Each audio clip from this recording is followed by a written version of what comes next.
Okay. Next section of the career mode. Box Body Challenge.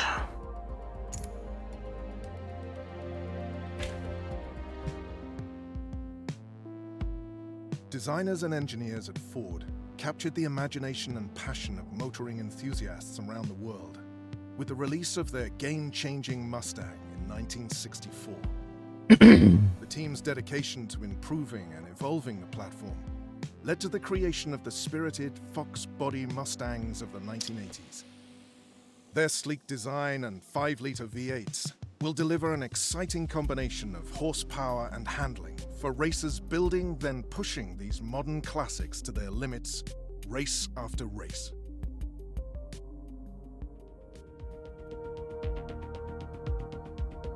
Okay. A small car from the 80s. Oh, the top one's from the 90s.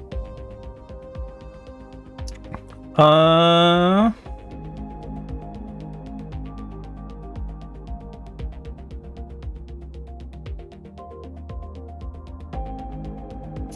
like the look of the top one better, I think. It's hard to compare, really, because they're different colors and are otherwise very similar in shape.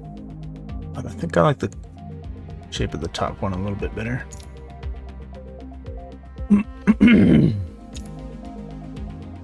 And we're stuck with red. Well, obviously we could do a custom color, but for now we're gonna stick with the red. Let's see how heavy this thing is.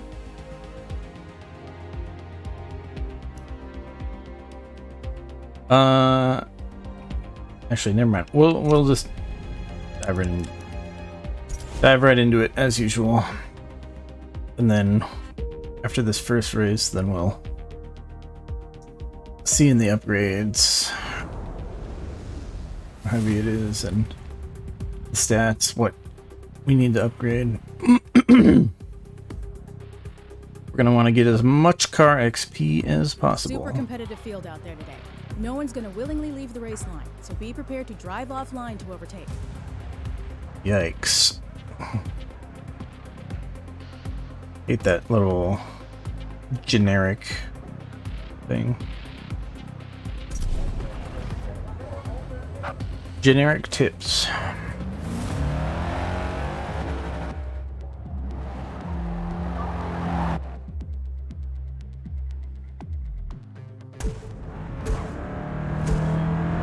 I think generic tips are like fine on like a loading screen, but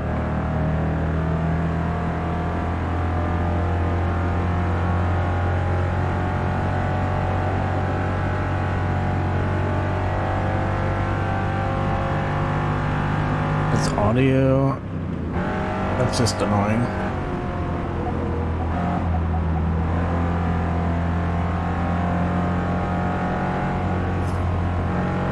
I mean, just, yeah, in general, just as audio.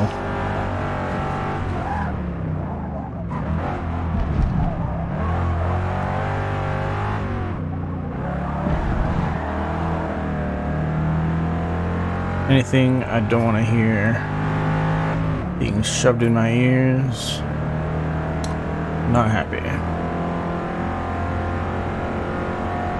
There is very little opportunity to distinguish yourself with skill on this track. We're going too fast, it looks like.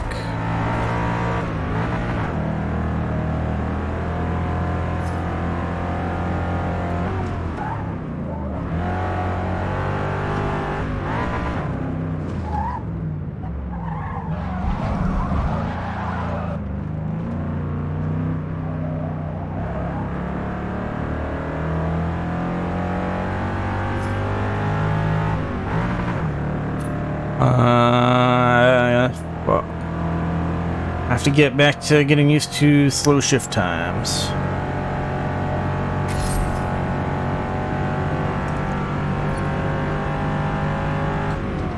And then I need to not take this as fast as I did the other time. I feel like at the bottom here is where you really want to be.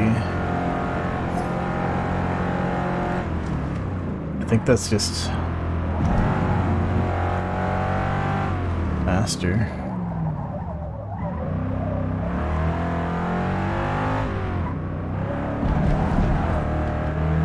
Oh.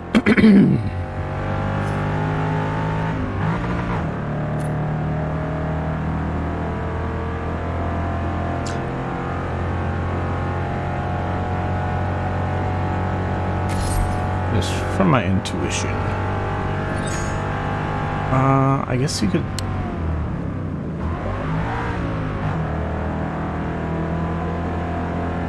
Trying to figure out what's.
I'm sure there's like a faster way to get through that stuff.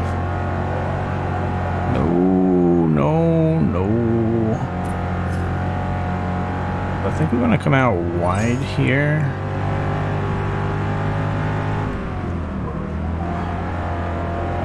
So we can come into this turn with slightly more speed.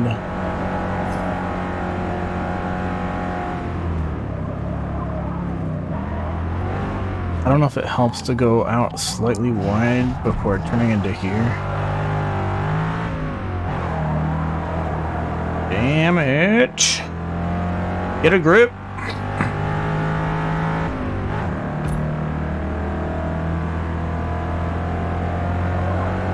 No, don't do that.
Maybe I get 0.7 seconds penalty.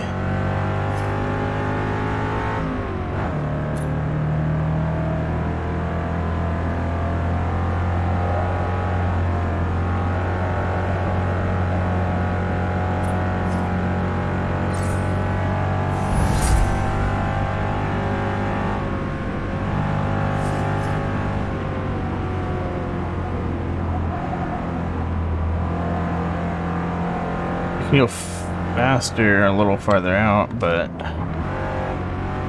then the distance is increased, so.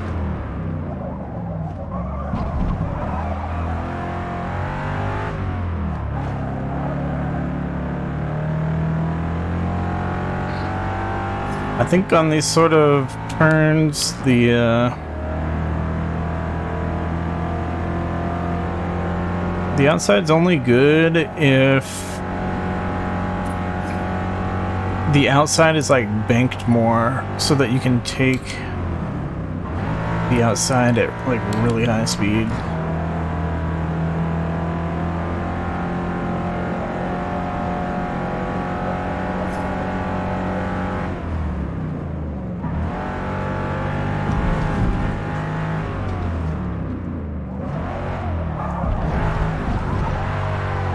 Okay, that was off track.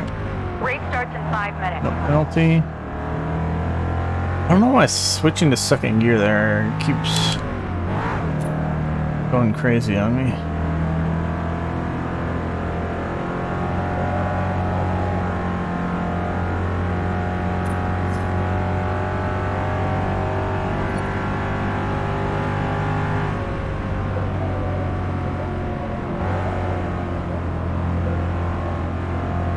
Okay, that's off track as soon as you go inside that solid line. That's probably what happened earlier.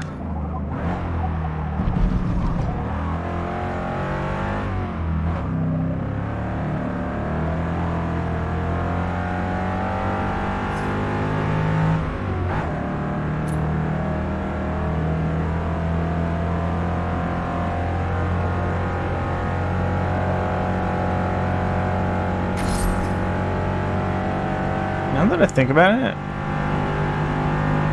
they didn't really give a good explanation for why this is called the Fox body.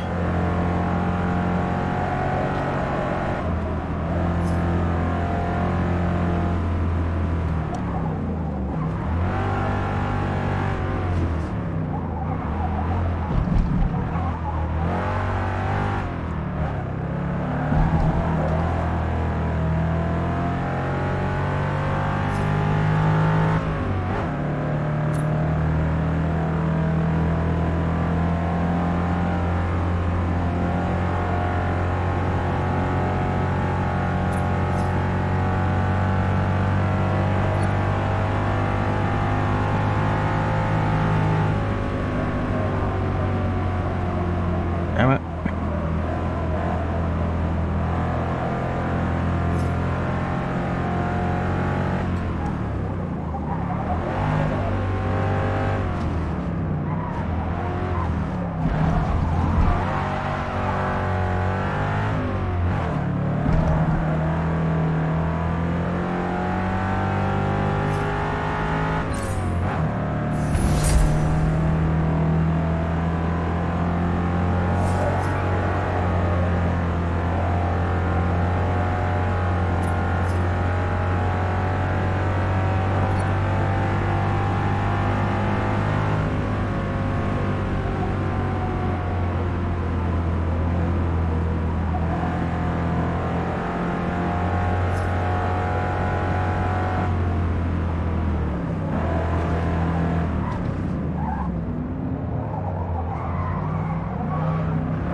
Yeah, I can't go inside the solid white line.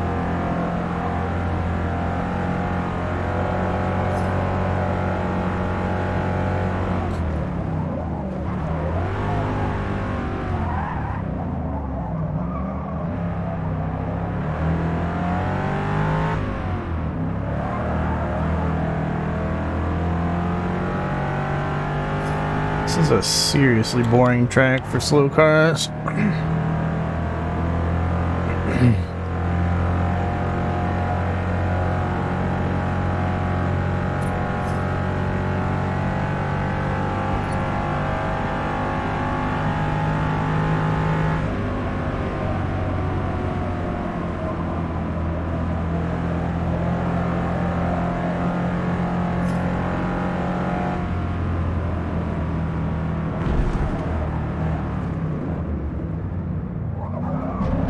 30 seconds.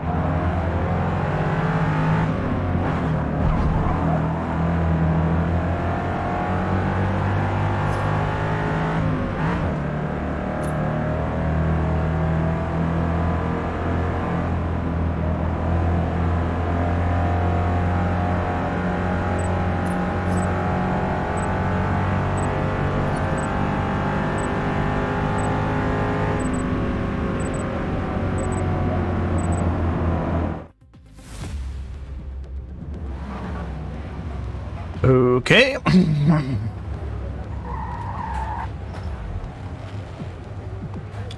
Not sure how this is gonna go. There's a possibility I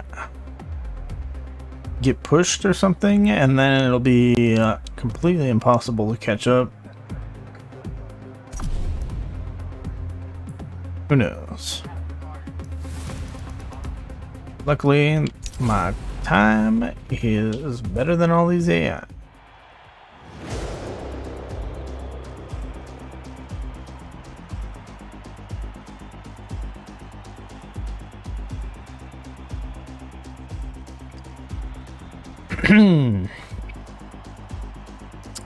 Fuel.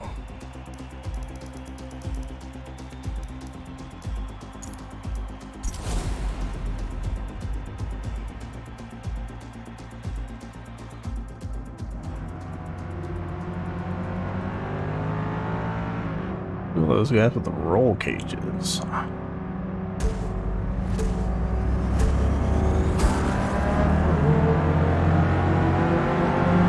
Not sure why we got a rolling start there. Get out of my way. I got a warning for that?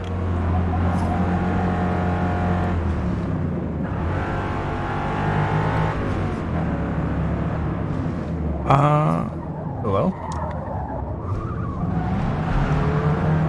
I don't even know what a warning actually entails. I imagine it's like a yellow card in soccer where if you get a second one, you get disqualified or kicked out.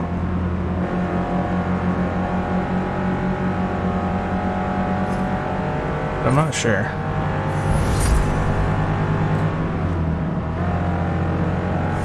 So I like barely bumped him though, so it was very confusing.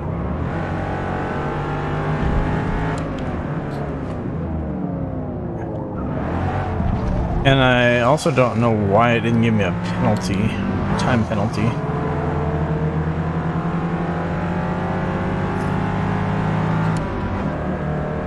Maybe a warning is less than a penalty. Maybe it's like a 0-second penalty. It's like, hey, don't do that, or else you're gonna get a penalty.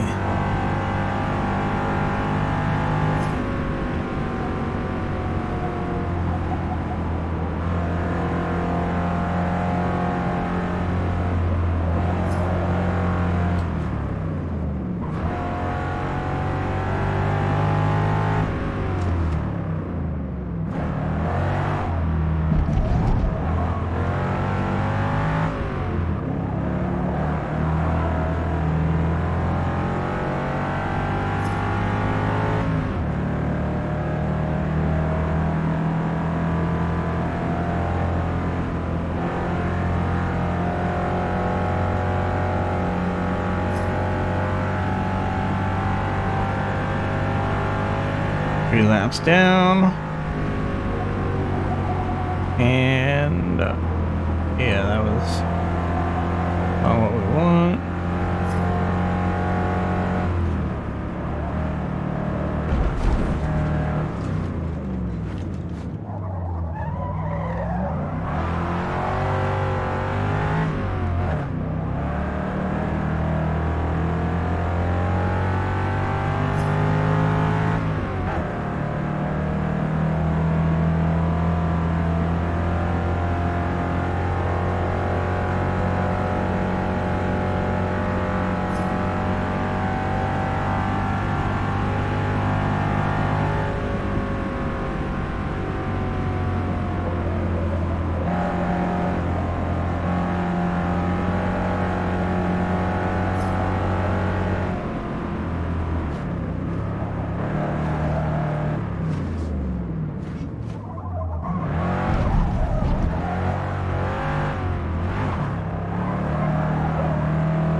Yeah, that was a bit of a mistake.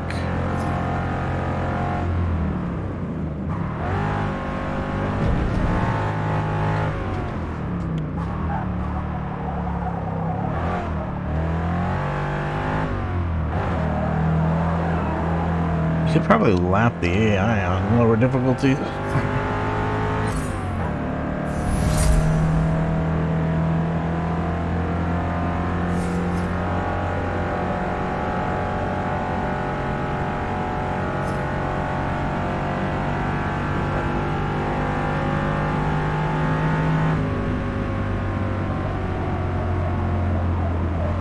Or with just a more upgraded car. I went with stock car, but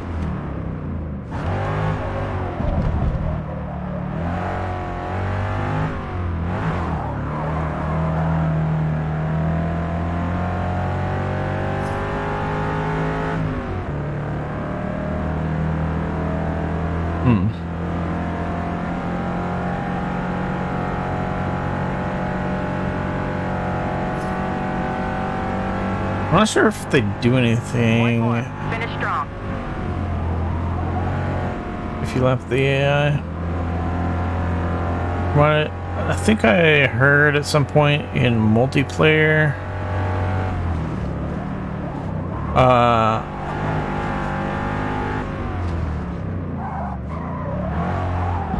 if a player is getting lapped by another player, the player getting lapped does not have collision capabilities with the other player. So you can't like sit at some certain point of the track and try to like screw over the first place guy or whatever. P1. But I'm guessing they don't do that with the AI.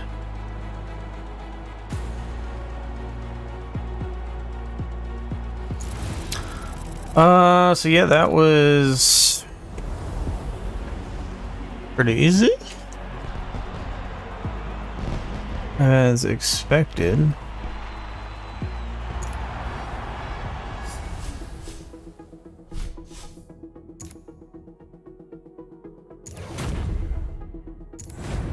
I have had some races where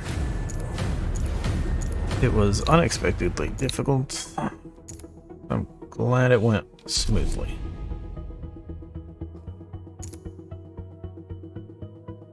Alright, we are limited to D tier, or D class cars. We have 1000 CP. What do we have? I don't know enough about these G's and stuff. I know what G's are. I know what the horsepower is. Horsepower to weight. What I don't know is like what I should be upgrading right now to become a more balanced car.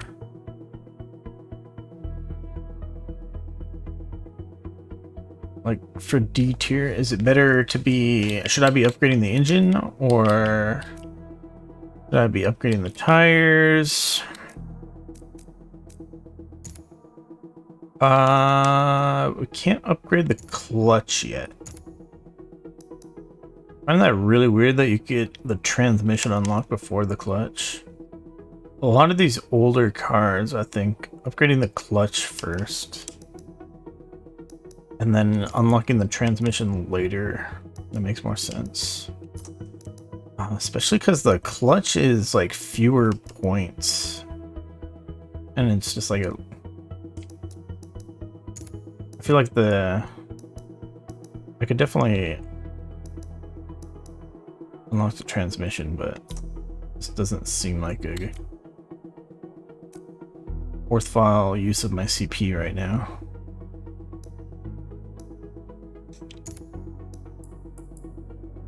Alright, so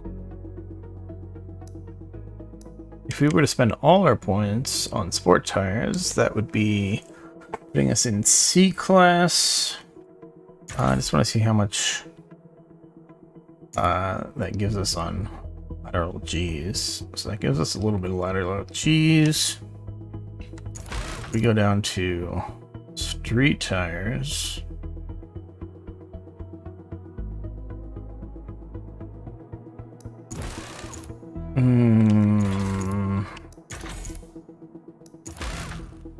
I think for 700 CP, the street tires probably aren't that good, but maybe these other ones are gonna give you way too much. Where's the... We're at 235 horsepower. 11 more horsepower.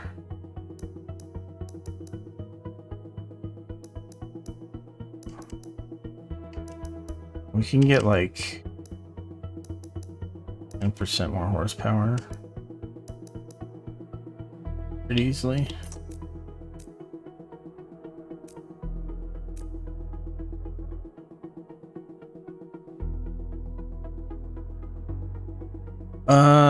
Is that worth it though?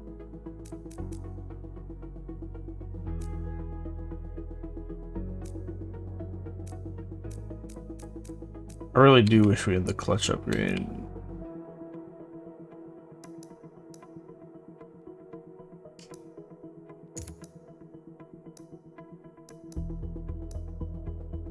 Uh, 245 stock.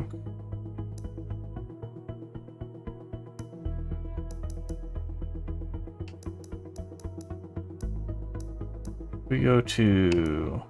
Wow, that's a big jump. 45, 255, 295.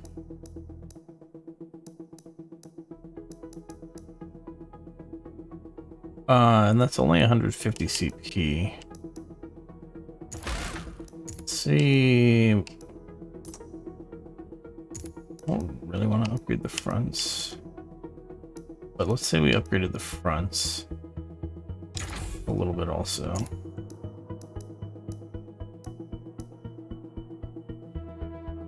How much does that do for our grip?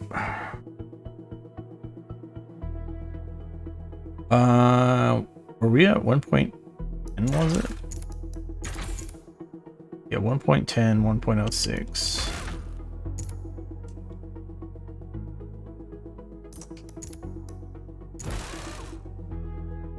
All right, we'll get some of that. So that's leaving us with 700 CP.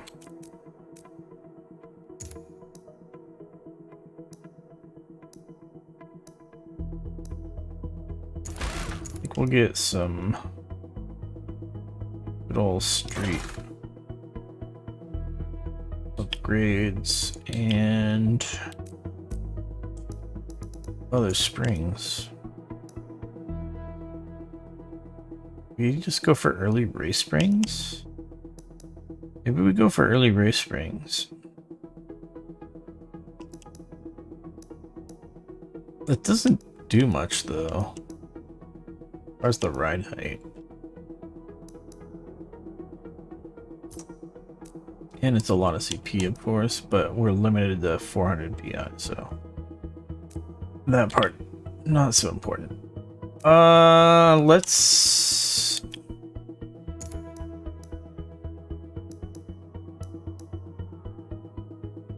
Let's actually get the race transmission.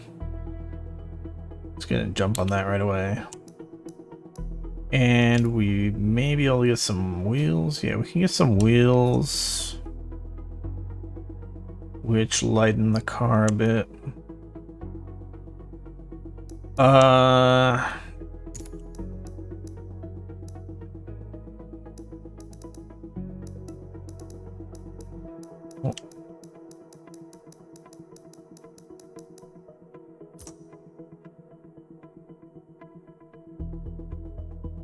It is extremely frustrating to me that these fucking things are...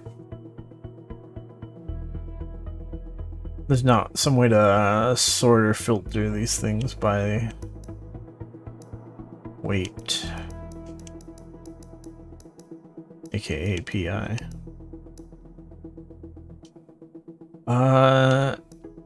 Looks so dark here, but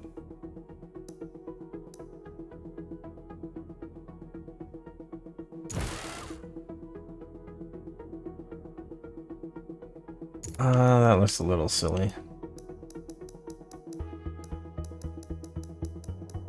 I don't think gold is the color.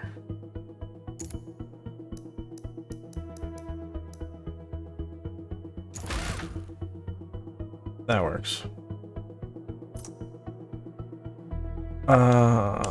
And then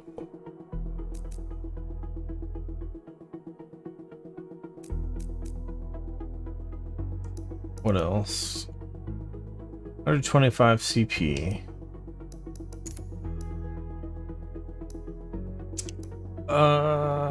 That's unfortunate.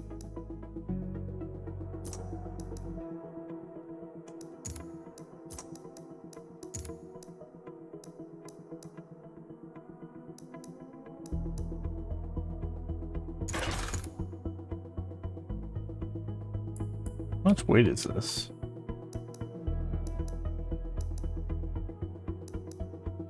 Almost 80 pounds.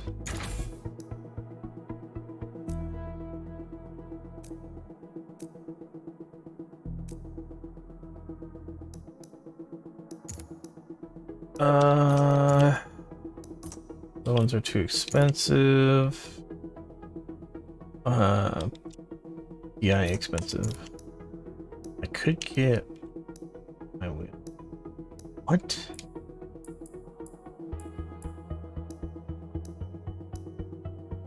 Why does that jump 4 PI? Only 5 pounds lighter.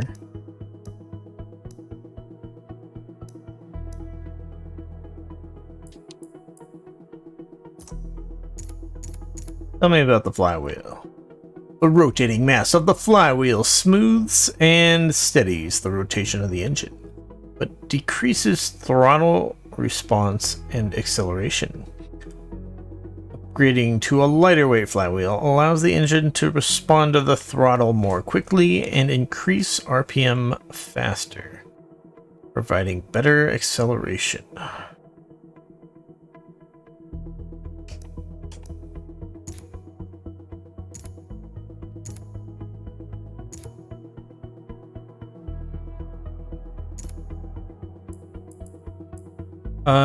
Okay.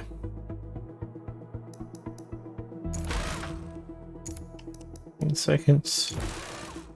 Oh. It actually does increase acceleration slightly. Interesting. Anyways, it's too much PI, but we could get this one. Although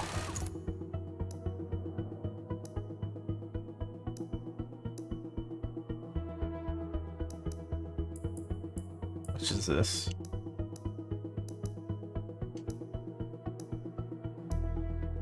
£5. Or for another 2 horsepower, 20 pounds. Yikes.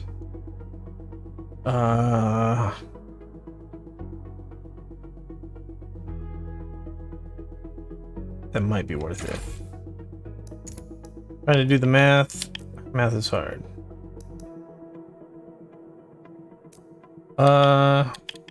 Yeah, I think we're just gonna go with that. Do we have anything to tune? We do. Got already. Okay. So let's fix the final drive to something usable. And then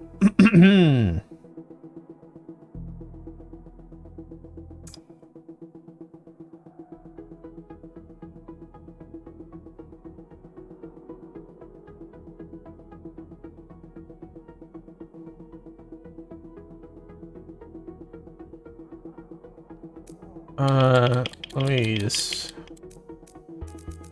I'll check everything else there before I get too involved in this. Okay, so what's the weight of the car and stuff? Alright, horsepower and weight. Horsepower per pounds. So yeah, obviously this is gonna be a little bit slower than the B-class cars that I'm fairly familiar with, but the horsepower to pounds is actually not that much worse. Those are somewhere around like 1.1 horsepower per pounds, so they're not even like 50% faster.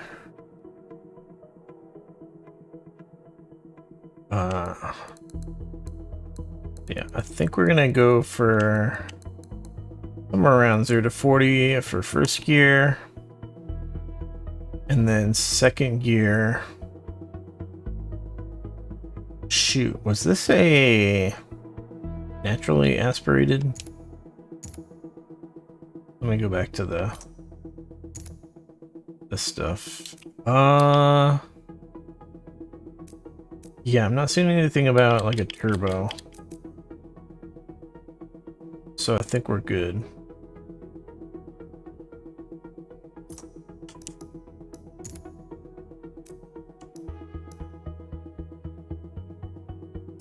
So second gear,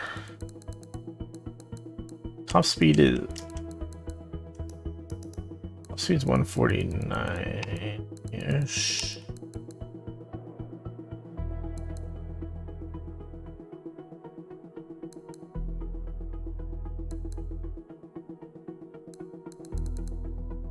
What in the world?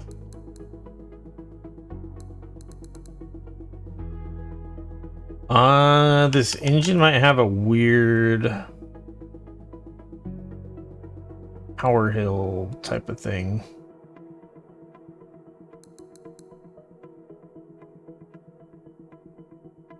It might be optimal to shift a lot earlier than the red line. That's really annoying if that's the case. Alright, so we are trying to figure out how fast are we actually gonna go. Maybe 140, and just want to space these out reasonably,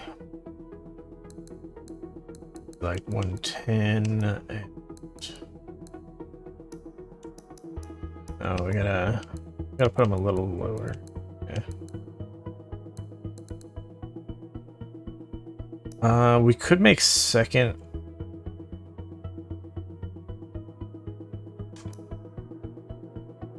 a little longer, but we just have third shorter, and fourth's got to be shorter also, and then fifth. I don't know. We've got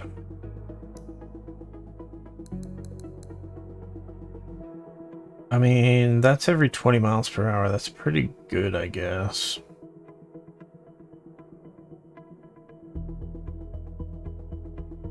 We'll see how it feels when we drive it.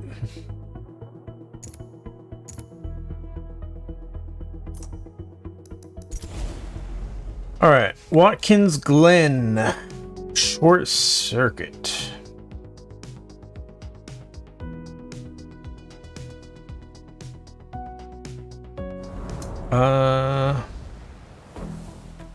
Yeah. A lot of these look familiar. Here at the I get them Glen, mixed up. average top speeds on the short circuit are always higher than the full circuit. You'll be flying around the outer loop carousel lap after lap. Wait, what? Average top speeds are higher? That's interesting. Let's go!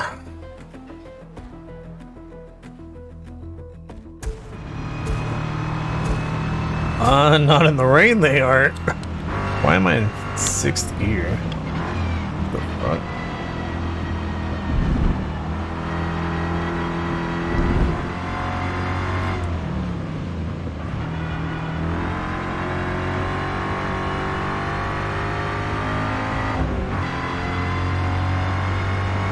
I'm very interested to see if I end up in 6th gear, since they put me in 6th gear.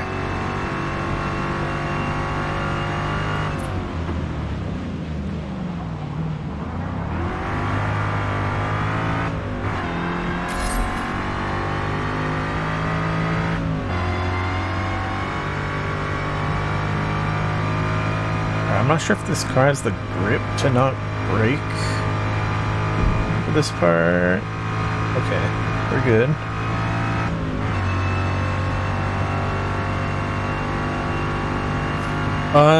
Yeah, this rain's pretty, something.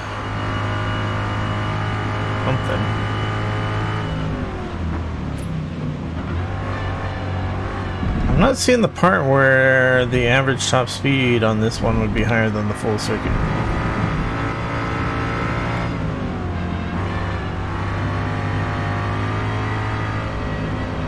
Oh, it must be this part here.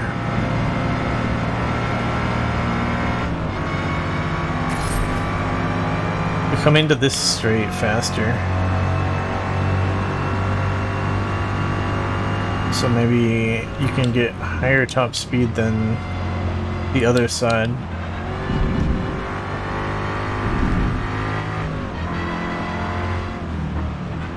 Alright, I definitely need to work on that.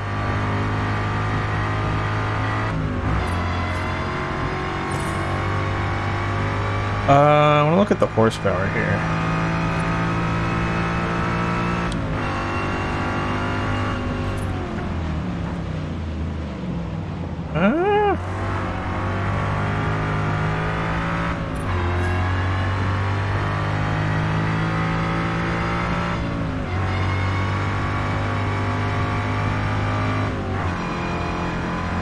Okay. Yeah, I think there's a weird thing with how the horsepower is on this engine.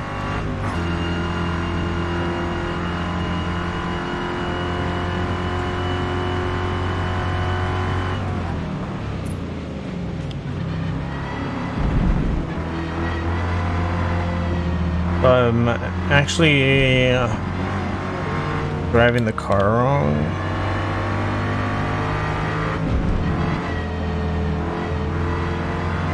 But it's very annoying to try to figure out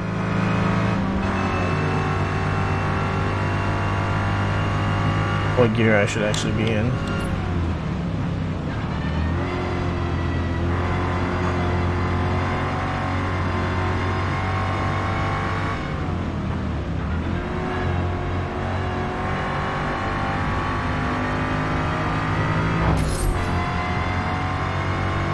Alright, let's see if we can get a clean lap here.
Wait, I already have a clean lap.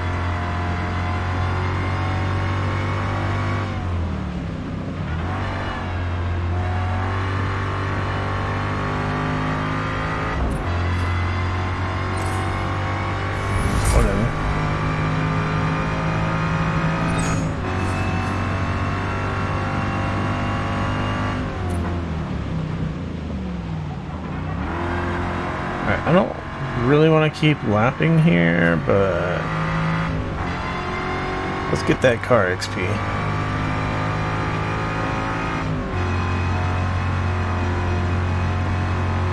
Because I think for the next race, we're gonna be able to probably upgrade to C-Class car.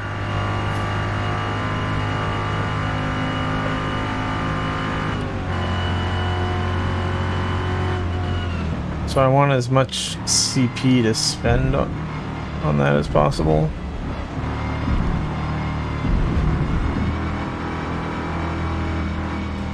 Whoa, whoa, whoa, whoa. Started going towards the outside.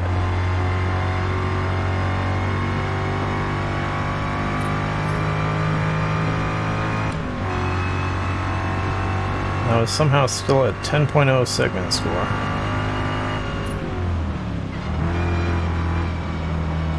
And we're off.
I think I already said it, but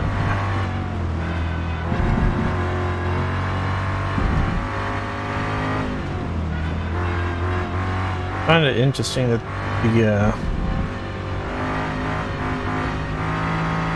the game started me off in 6th gear, and also I think the default for the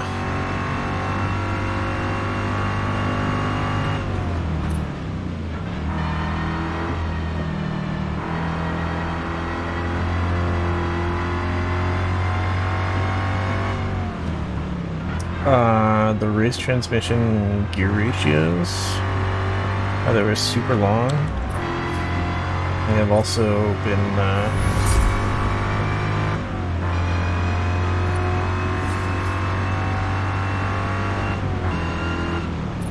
just the game knows how to properly drive with the engine like this.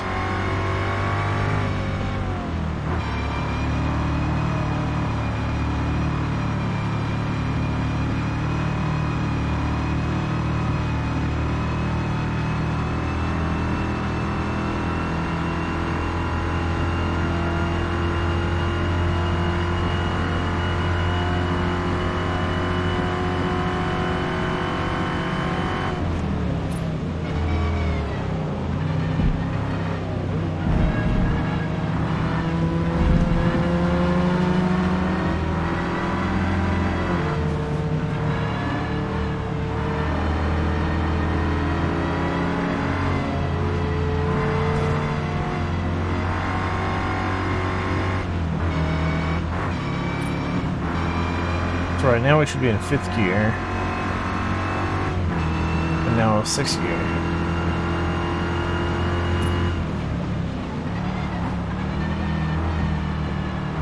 Just by looking at the horsepower, you can see if you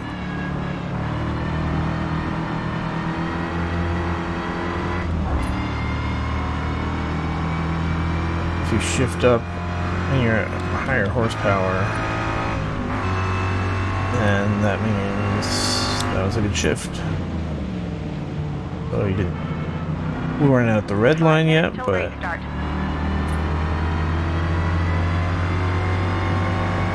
the horsepower peaks at 248.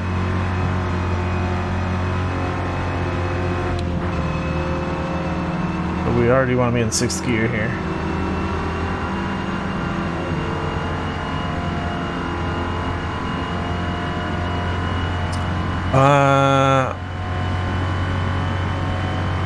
I'd have to really like watch the RPMs, try to figure out like when I actually should be shifting. Well, the RPMs or the miles per hour.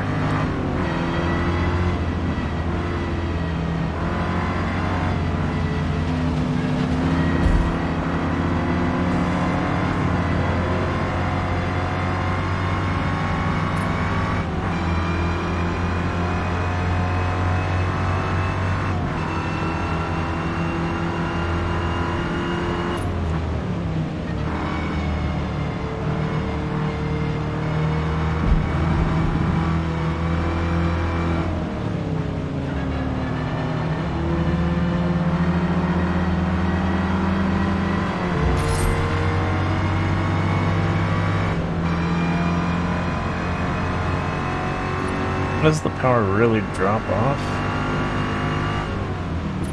Like,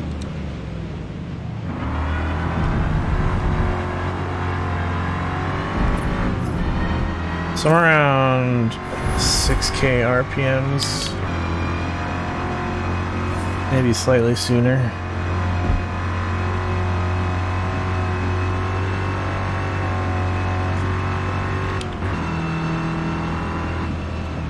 Slow down and then go back up. See what miles per hour I should be in 6th gear.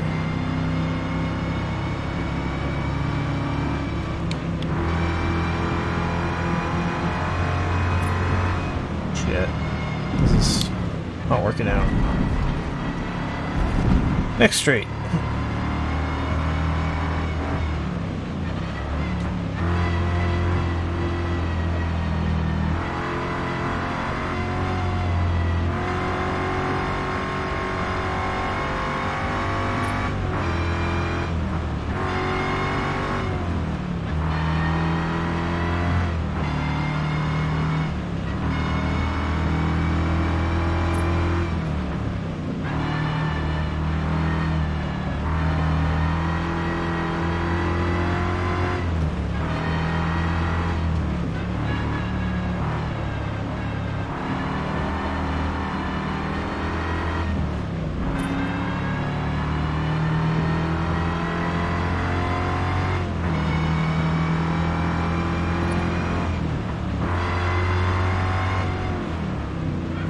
Actually,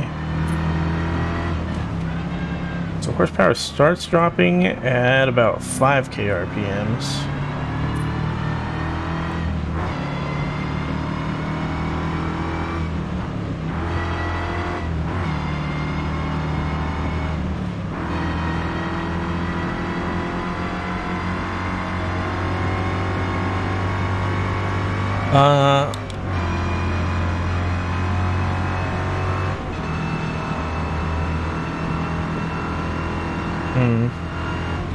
Where's the peak horsepower at? Peak horsepower at 4,600.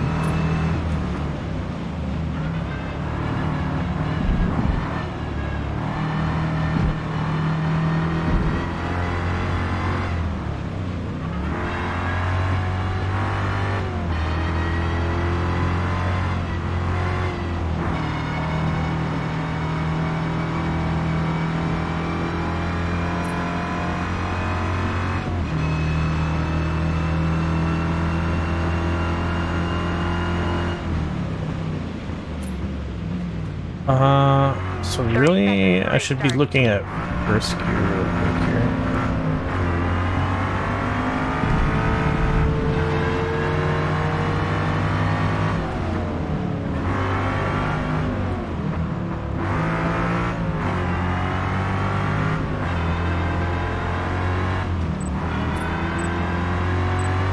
So at 60 miles per hour, I should be in 3rd gear.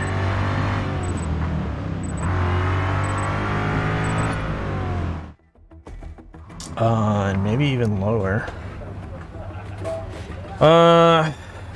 Yeah. My gears are basically messed up.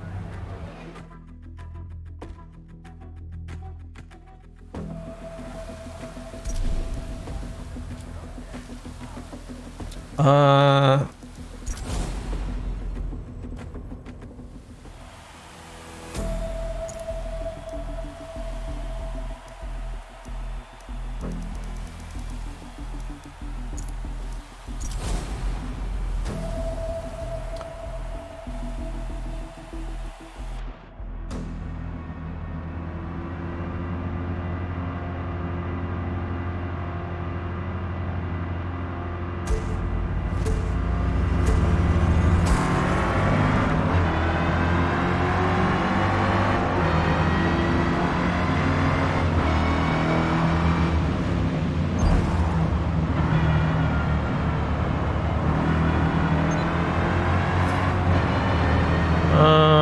got a warning.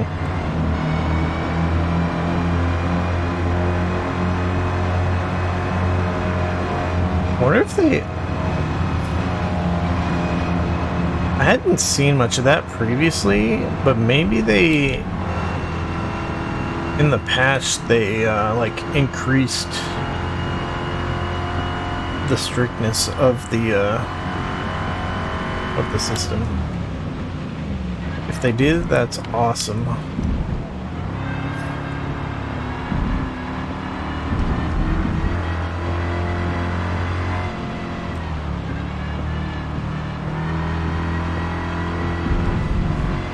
Sliding around in the rain.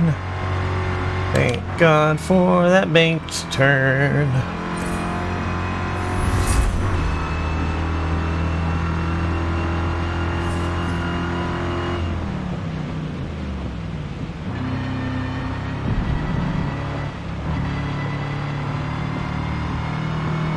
Yeah, fifth is fine there.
So I guess what does the RPMs actually go to? Looks like a red line's around 6,300. Not the rev limit, of course, but the red line.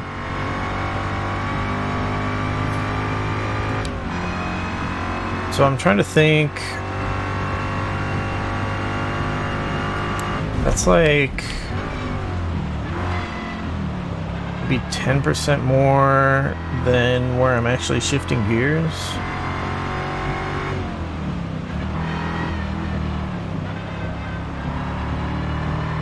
So when I'm changing gear ratios to tune this thing,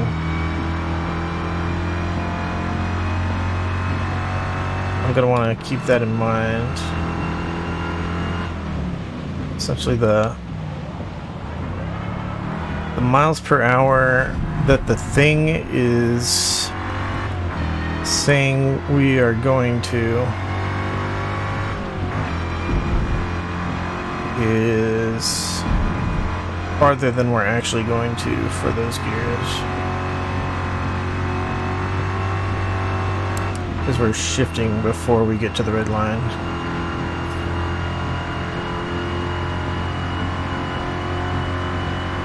I'm assuming their miles per hour thing that they tell you does not do anything other than tell you with the red line miles per hour.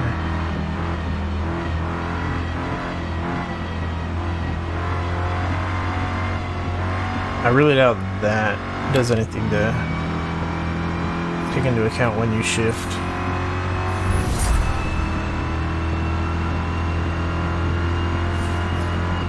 because the correct miles per hour to shift at depends on the horsepower at the RPMs of the gear that you're shifting into compared to the horsepower of the current gear.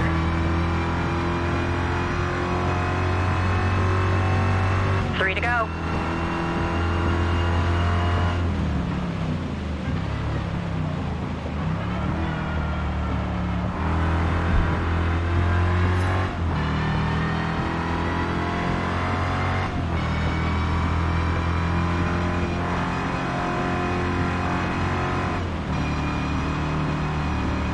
I imagine this is another case of AI just is terrible at driving in the rain, rather than my car being overpowered. I keep forgetting. I don't know if it was a previous Forza game that I'm in the habit of looking back with the camera and expecting the minimap to rotate with it.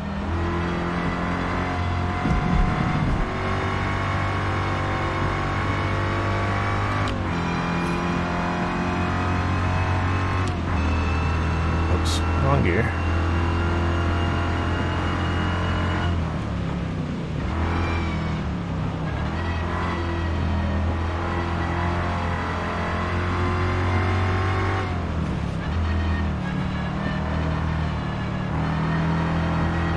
I just really want that graph of the horsepower and the torque, though.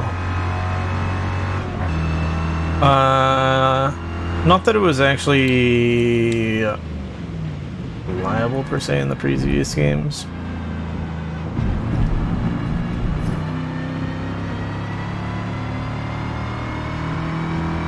But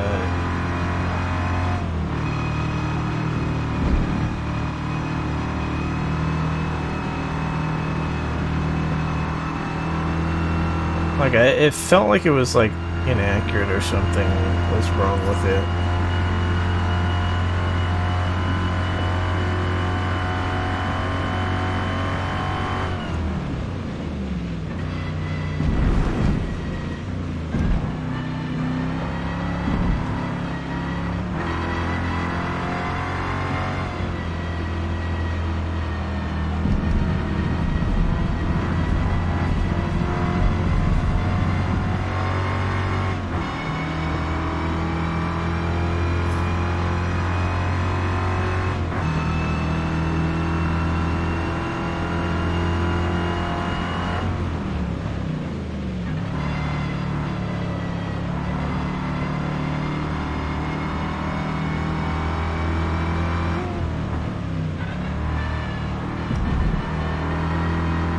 But yeah, it was good for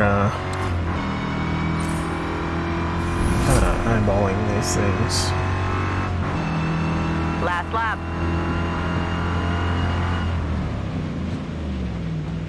But I might have to make some kind of... I might end up like programming some kind of thing for the data output to just put the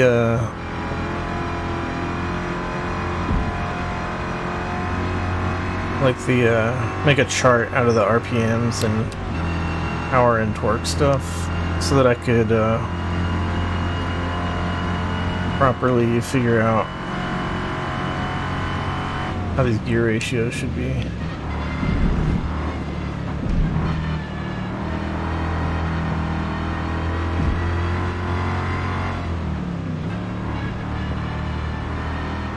I'm not sure if this engine is like a one-off or what. In one of the previous games, there was like some specific engine that you could upgrade cars to that had this property. It was probably Forza Motorsport 5, because that's the first Forza I played, and when I started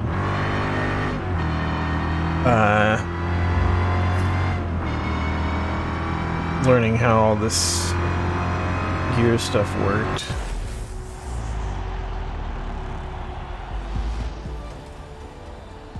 Good work out there. We finished P1. Yeah, the AI is pretty slow.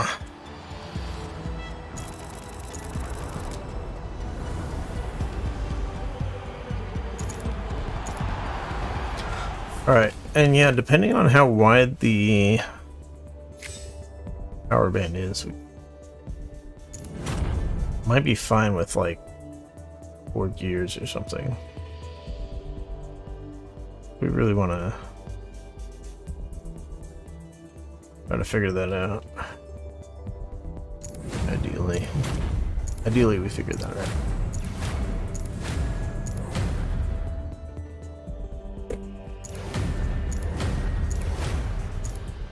I don't want to figure it all out right now while I'm recording this and make this video like 2 hours extra long or something.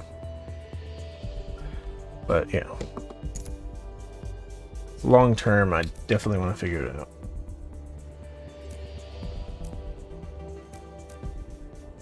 Alright, we can get weight reduction, we can get tire compound. Those are very big. Do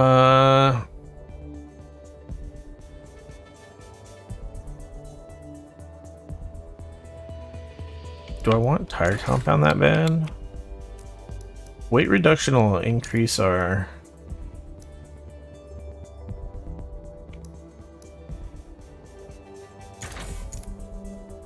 115, 111.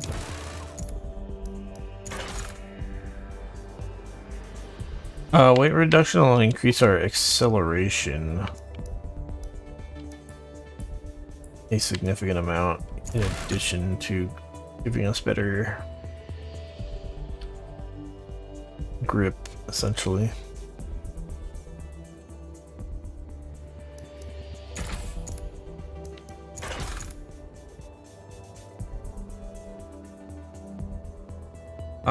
So yeah, maybe we do that first.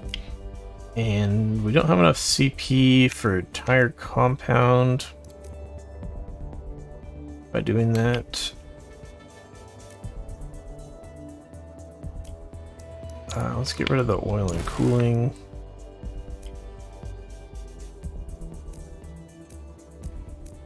On this engine specifically, because of the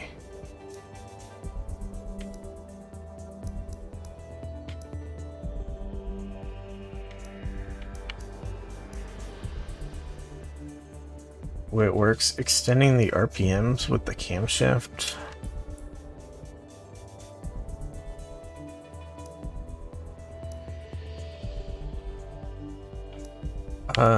is actually like a waste of PI.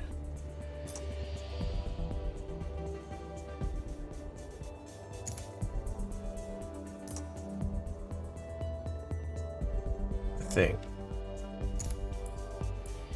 it works like the I think it does. It's a waste of PI. It says it increases the horsepower though.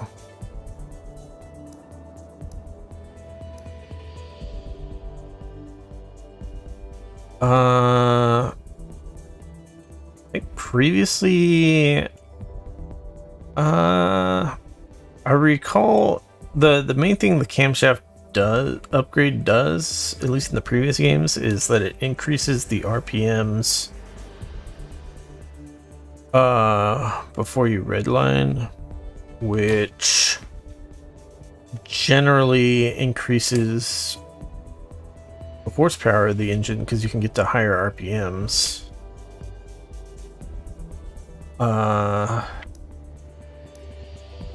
But apparently it increases torque also.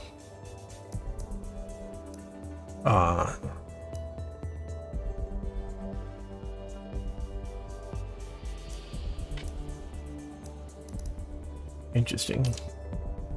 I didn't think that would really do anything, but maybe it does something.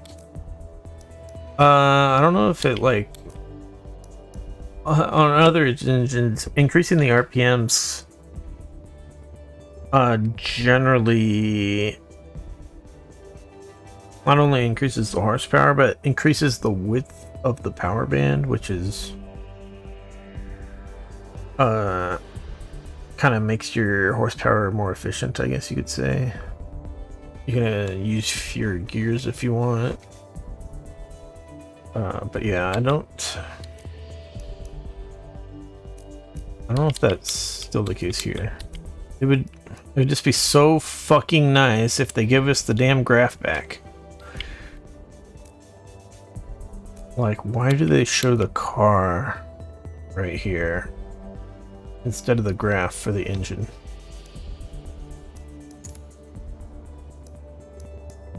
It's not like we can see the engine upgrades.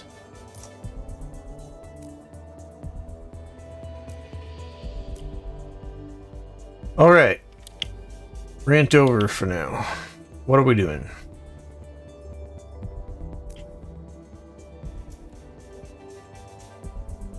Do I put a wing on it?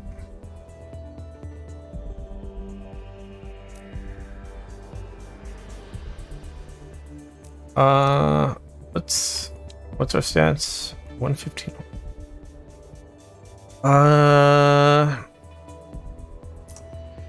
Feel like the wing gives us a lot better at higher speeds, a lot better turning capabilities. But still we're in C tier. I don't think we really need that.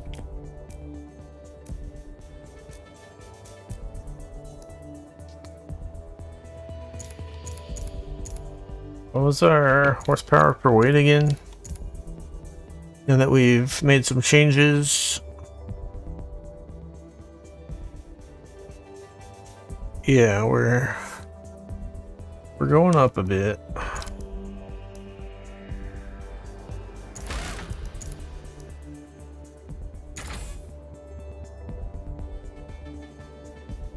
We're getting this pretty close to B tier horsepower per weight.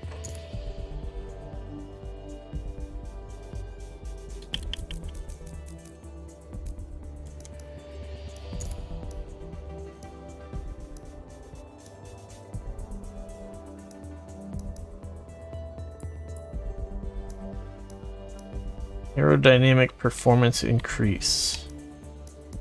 I don't know if that's actually true. Is that true?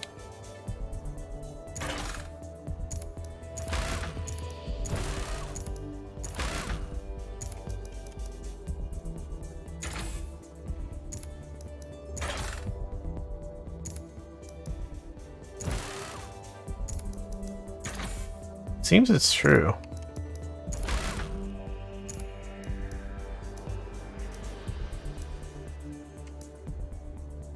I don't know what they have on the corner of the hood there. That looks stupid though.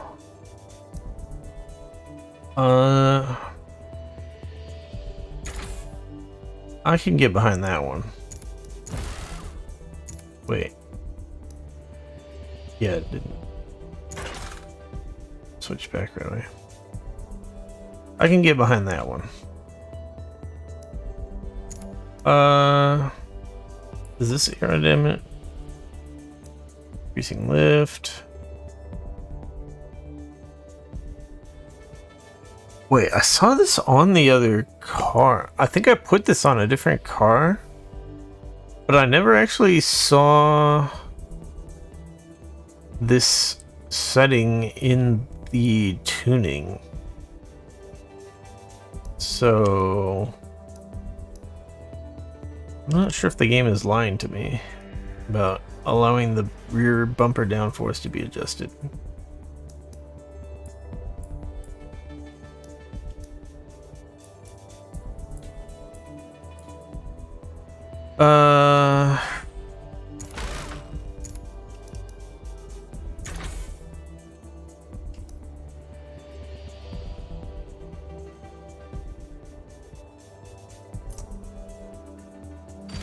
let me see here real quick. What track are we going to? Mid-Ohio Sports Car Course. I know I've been there before. I do not remember that course at all, though.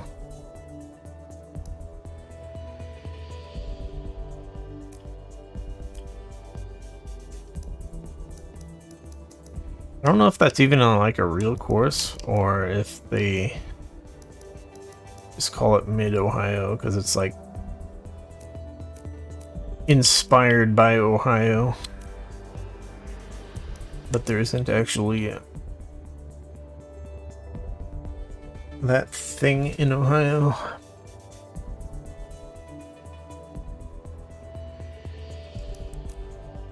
Or maybe it's somewhere else, but they called it Mid-Ohio Sports Car Course just to confuse people. Brilliant.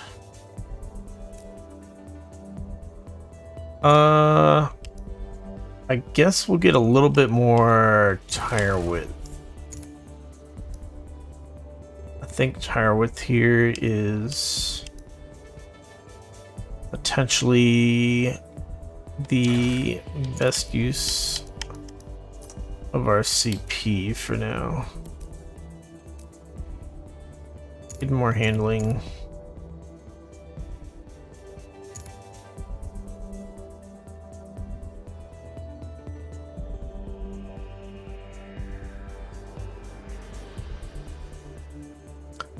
I don't know, I feel like that's too much tire width. I'm gonna go back a little bit.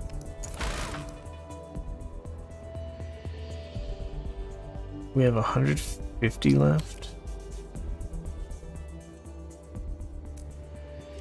Wait, what?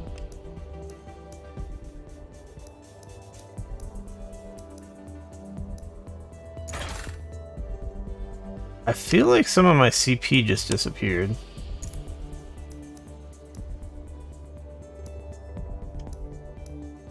What?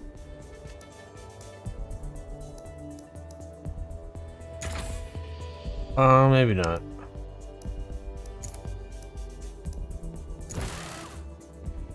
Wait, didn't it say a second ago I had 150?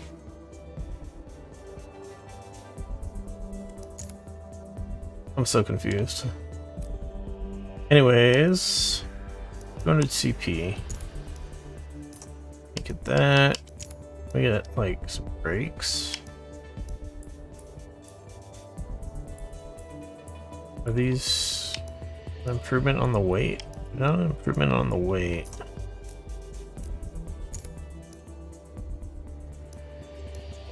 Let's just get race exhaust then. That's weight and horsepower.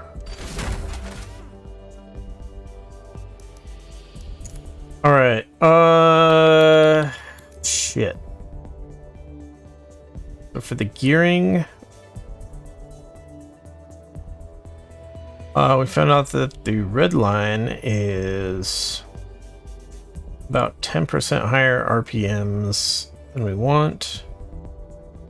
So I think we want our gear ratios essentially brought down by 10%. So if we bring this final drive down to 3.15,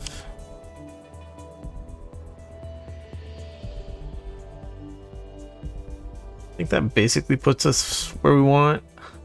Although we also got some more power in our upgrades. So we probably want those ratios a little bit farther down.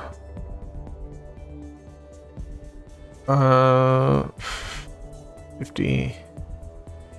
Our top speed's at 150.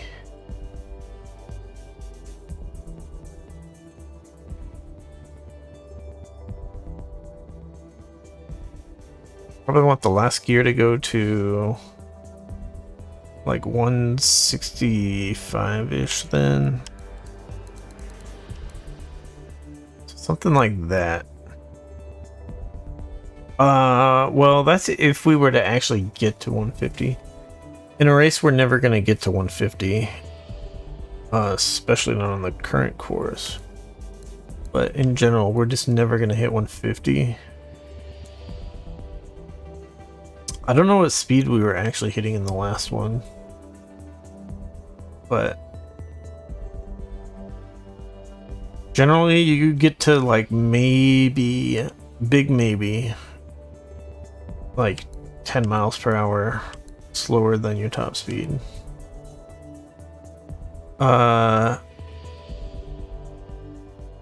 So I think we still want to gear it so that we get to theoretically around 140. So 140, 10% more would be 154. So let's gear it like that. That's what I'm going with.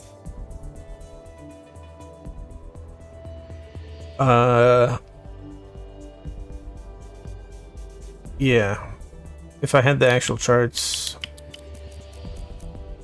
we could plan a little bit better, but that's what we're going with.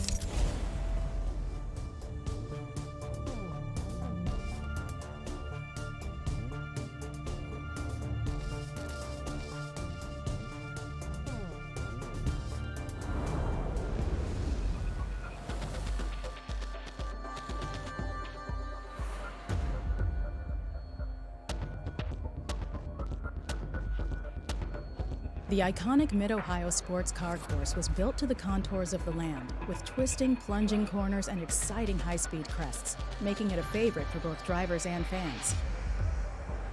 Okay.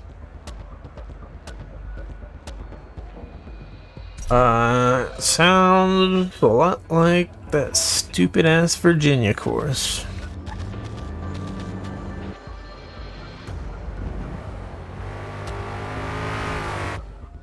I don't remember very much about this one though.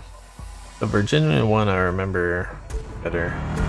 This one I don't remember well. But I don't remember hating this one like the Virginia one, so that's a thing.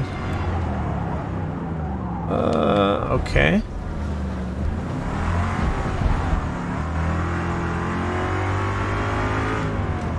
Oh. Oh.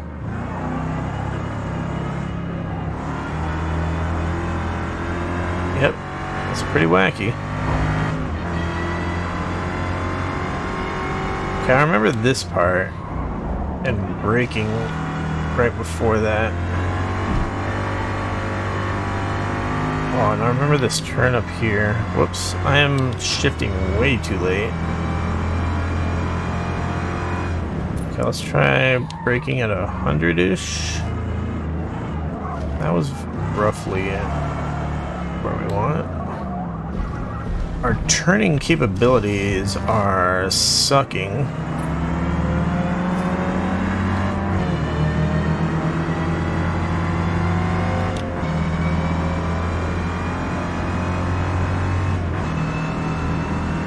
We seem to have way more acceleration than that guy.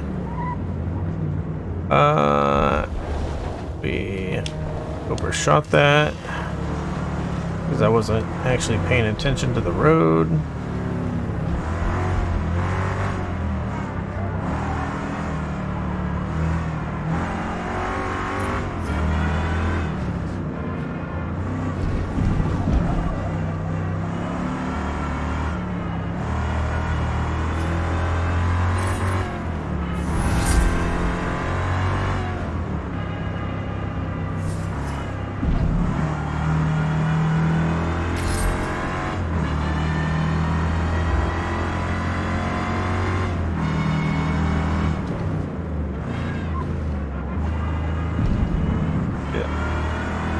Wrong gear.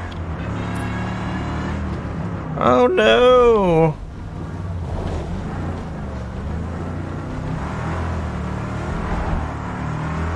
I'm really good at falling for that.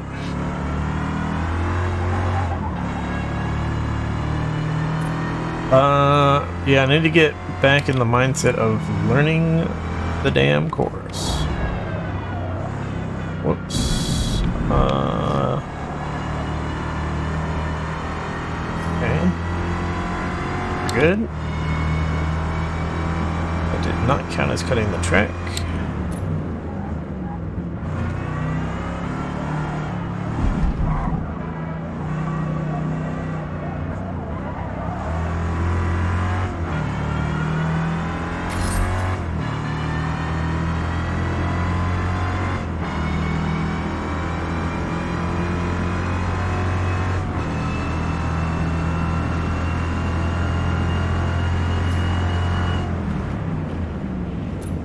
Okay.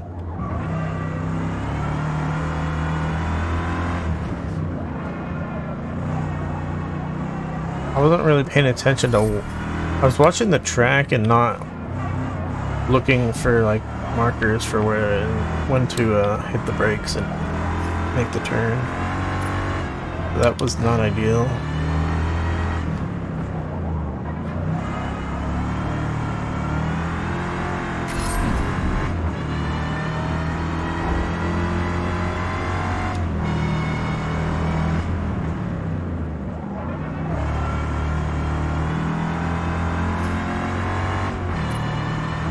Oh no, no, no, no, no, no, no, no! I did it again. God damn it. I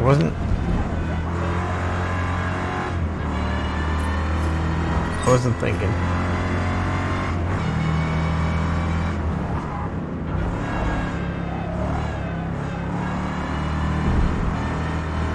I get in sort of a spaced out, watching the road mindset.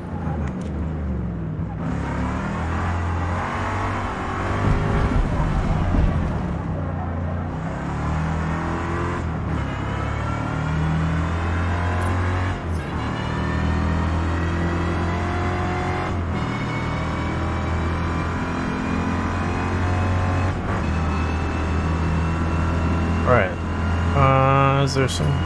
So okay.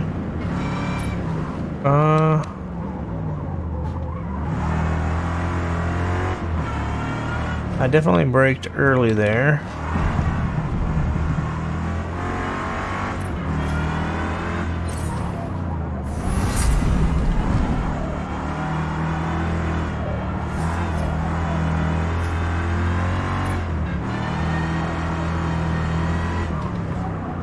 See this course being pretty awesome if it was just like better marked.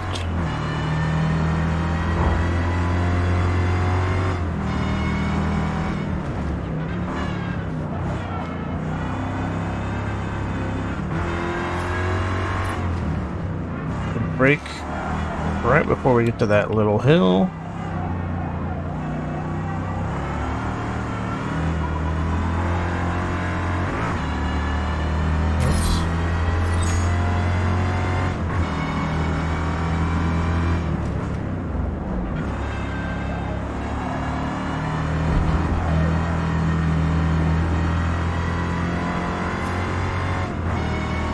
Alright, we have a clean time, and it is terrible. Relatively.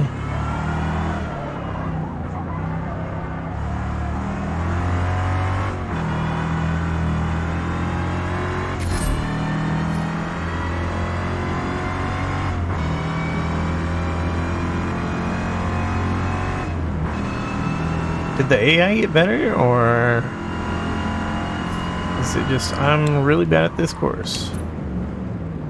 Okay. I was braking around the 300 on the left. That seemed about right.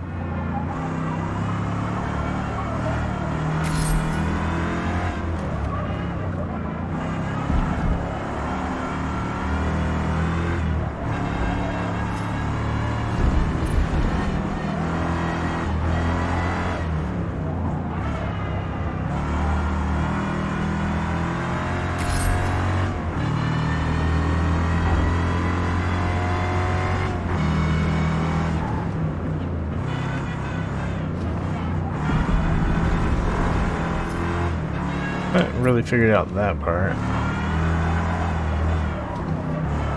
Wanted to hit the brakes and turn. Just the way the road is curved, that part is hard to see where exactly the turn is.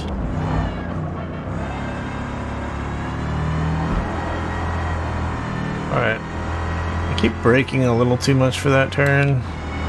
Not ideal.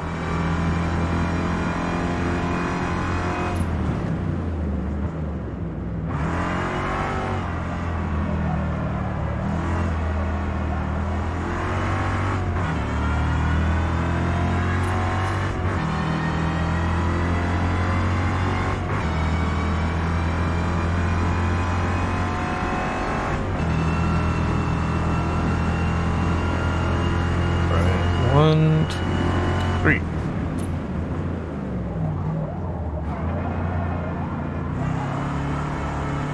Alright. That was a little scary. Next time, I think I'll brake a little earlier.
Looks like we're gonna finally run into some AI here.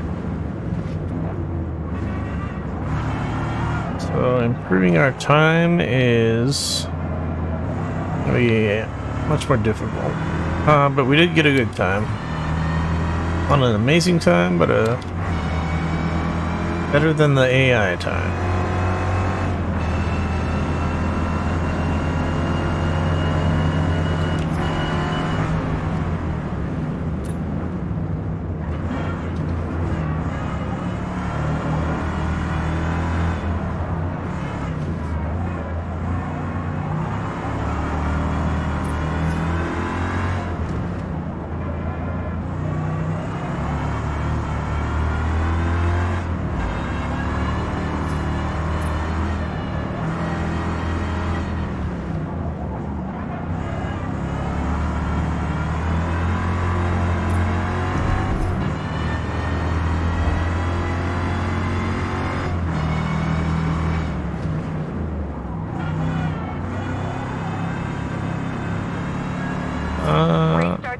Could have maybe been in third there. What the fuck, dude?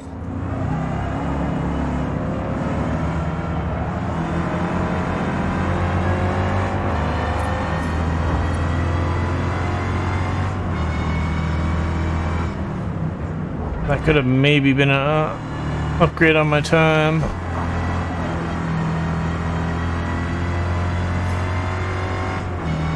And then the AI came up on the inside.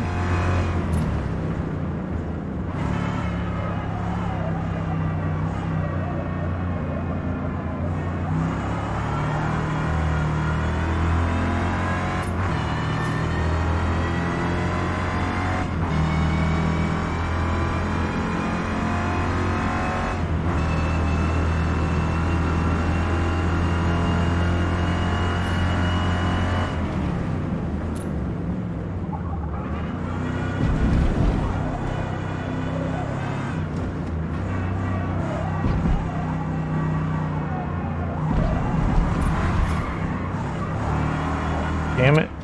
That was not ideal.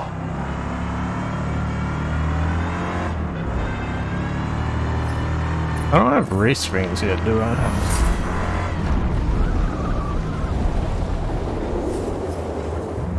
Yikes. Good thing it's practice.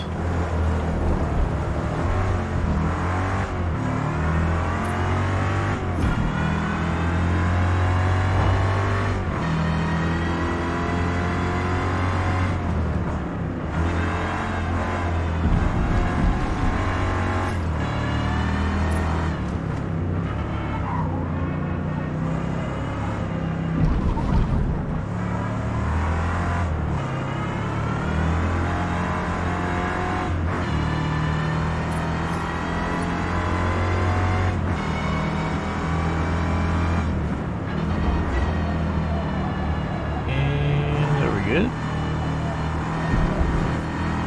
Okay. Nice and fast.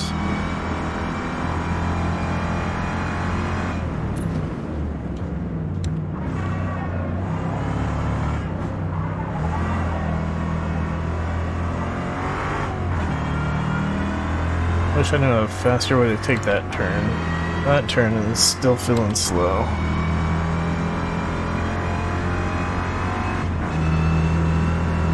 And our segment scores support that theory.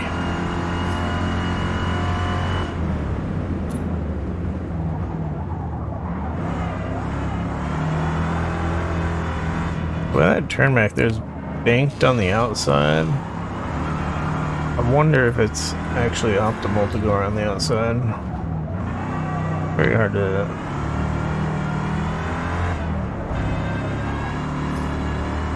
say. Usually you want to like start on the outside of a turn and cut across to the inside of the turn and then exit on the outside of the turn. So just kind of like maximize your turn radius so that you can make things as quickly as possible. But that's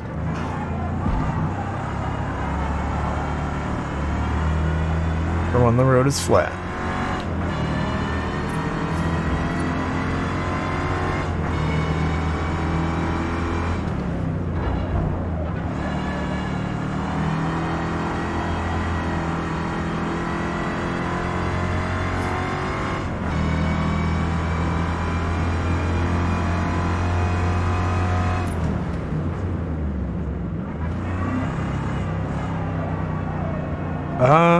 We fell down to fourth apparently on the times.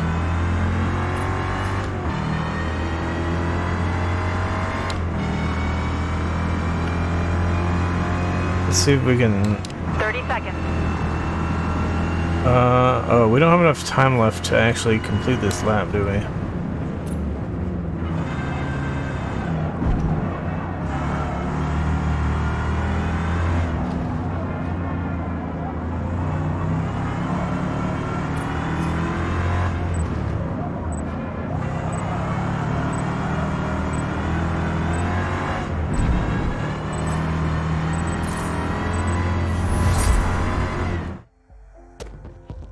Okay.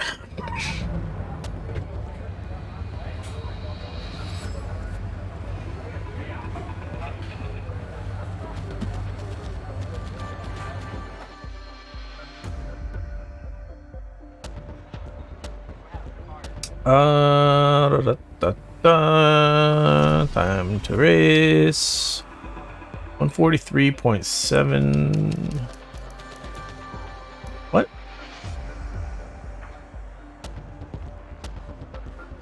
Three of them supposedly had exactly 143.912.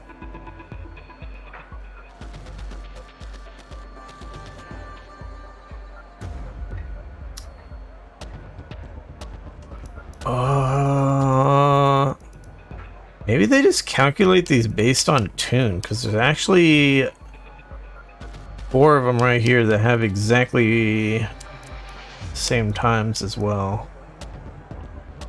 And they have the exact same PI. Which implies that they probably have the exact same upgrades.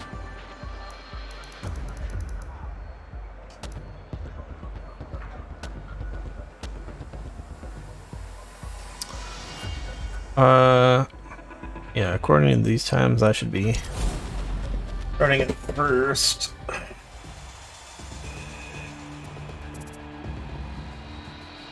A qualifying time. But yeah, those times obviously did not match what happened in practice.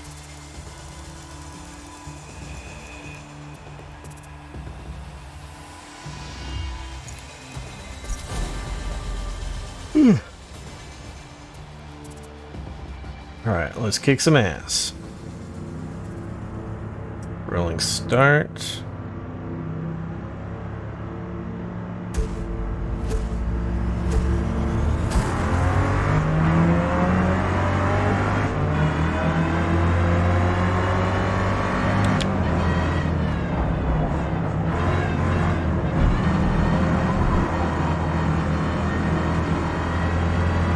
Alright.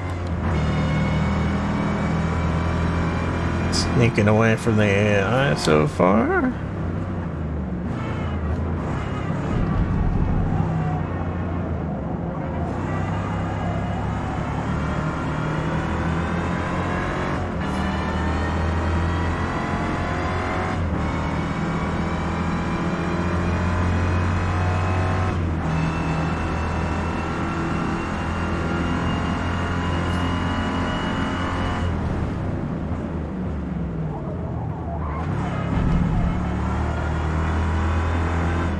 Yeah, I think that's how we want to take that turn.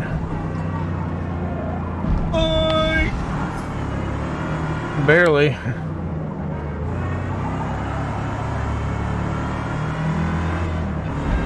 I definitely did not take those turns very well.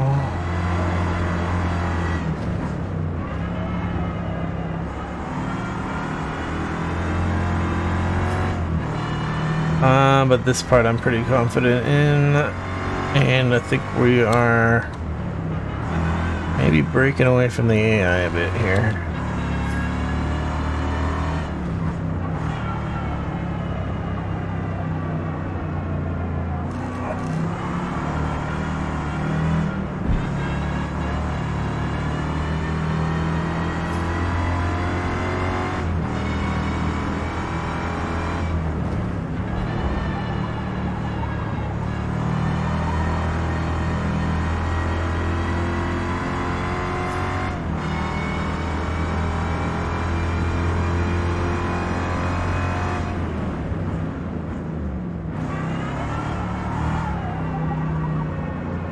I mean, those AI had times as good as my best laps. Where they at?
The sun in the face.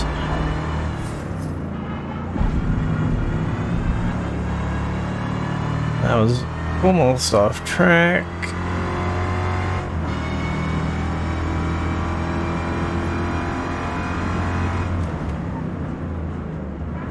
Which would have probably been a penalty.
3 left.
Please stop putting the sun in my face.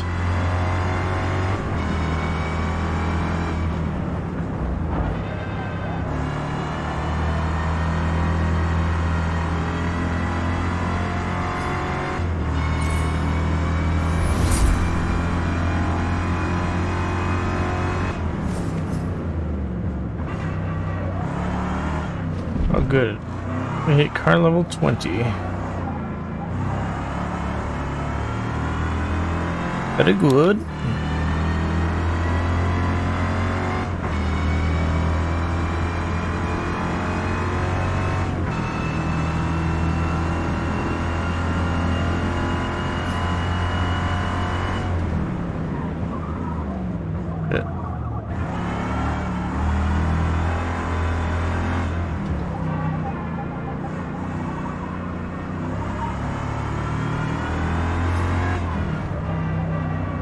Thought we were gonna slide off on that turn back there. Heard the brakes squealing. I was like, oh boy.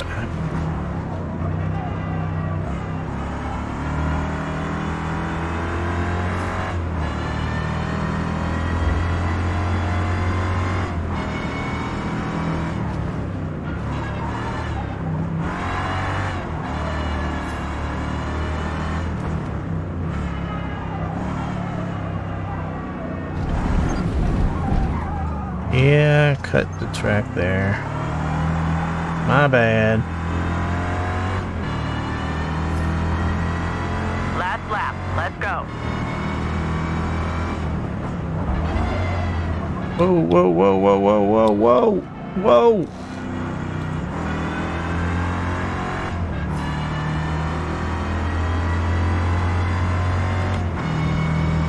I don't know what happened there, but that was... Oh dear. Okay. Thought I braked too late there.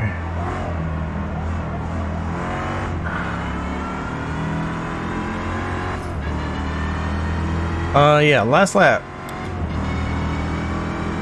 Let's keep it simple.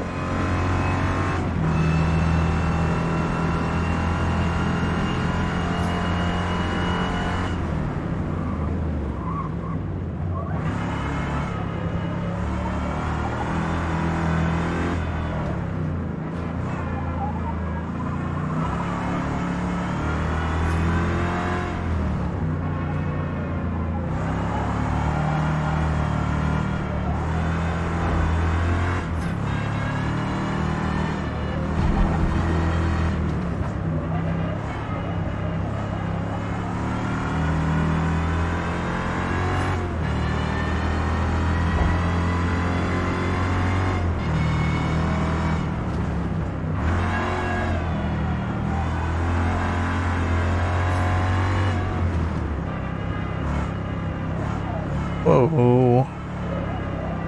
That was a lighting change. Don't know what exactly happened.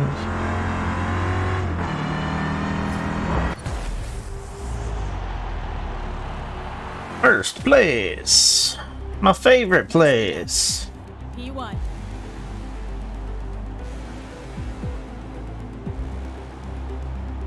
I guess those AI weren't that slow.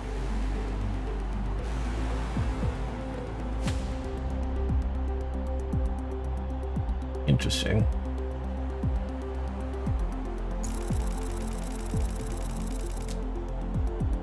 I really wonder how these races would go if the AI actually had just the same tune as I do. Same PI. No car advantage for me.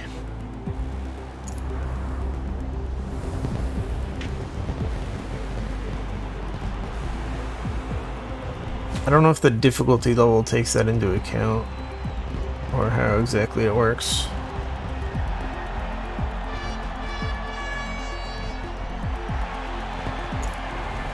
Anyways.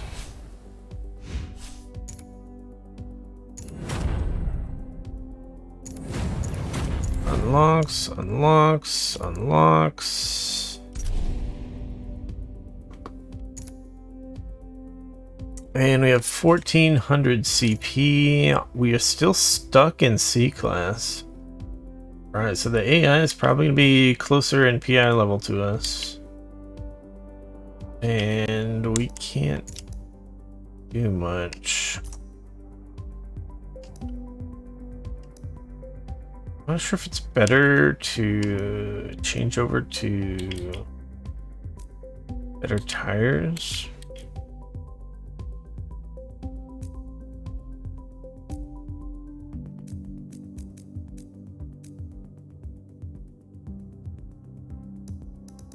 I think we'll get the race springs. But that does a lot. And these other upgrades are largely going to be too much, but this is actually perfect.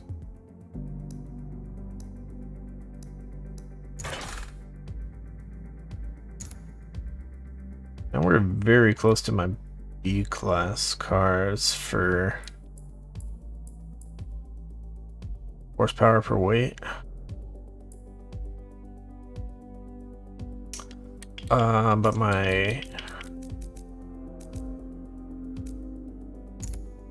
top speed is definitely less, and my lateral G's are definitely less.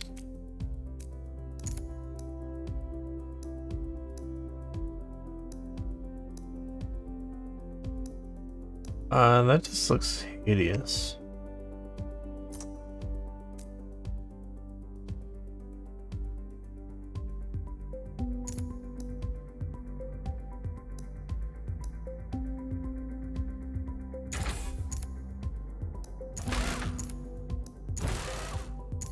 So we can get more grip the rear wing if we wanted to. Let me go back to seeing what the track is. The track is Laguna Seca. Ooh.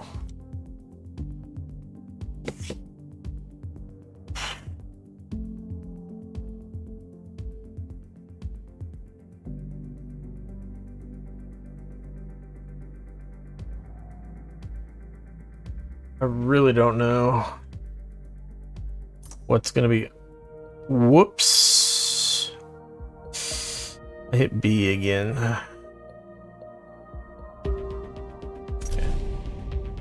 Okay, good. We're back. Yeah, I really don't know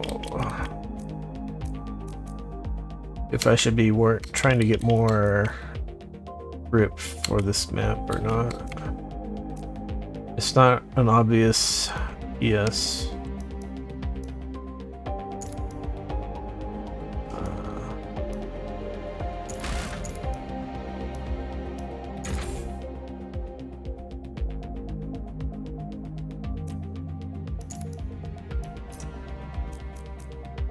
Is there anything? I don't think I want differential. I don't know how to really tune it. I really need to look into that more.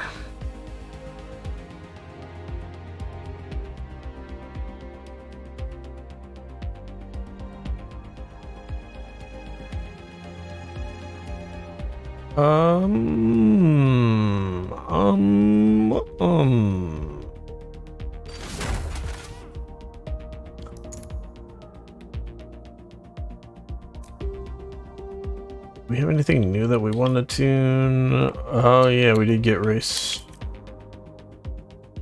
springs. Interesting. It gave us 0 camber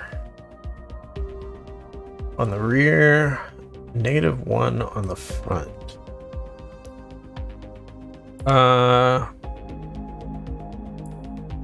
We have stock tires still, I believe.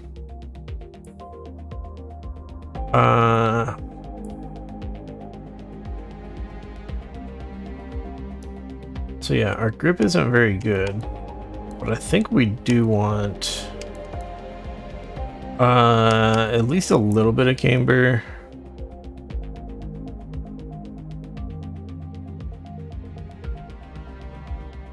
I don't know if a car without race springs has some amount of like default camber and stuff. I don't know. We may be making the car worse. I'm not sure.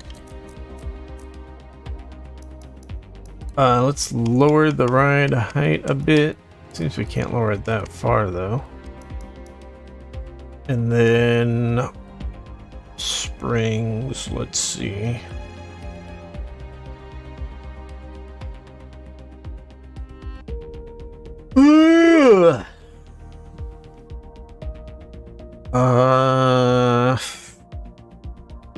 Yeah, those spring amounts I think are about right. They're probably always about right. Let's be real.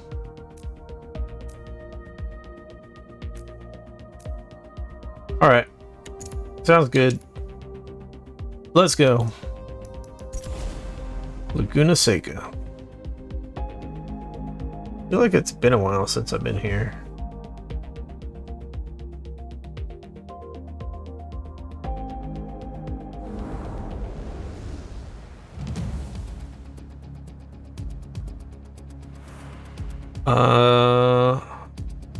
Trying to remember the last time I was actually on this track. WeatherTech Raceway Laguna But I Seca can't is a technically demanding track.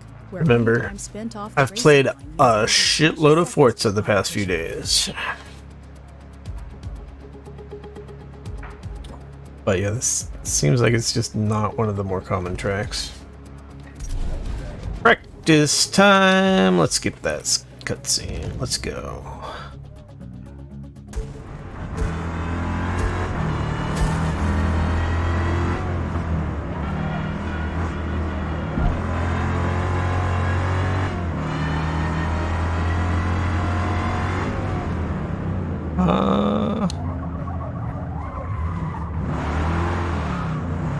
That's not how that's supposed to go.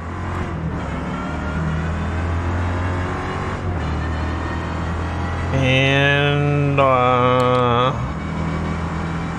seems kind of bumpy. What? Why is it so fucking bumpy?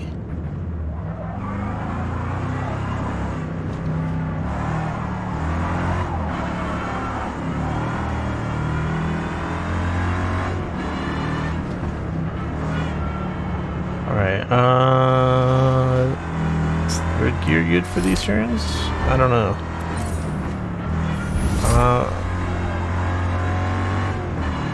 That was probably a fourth gear.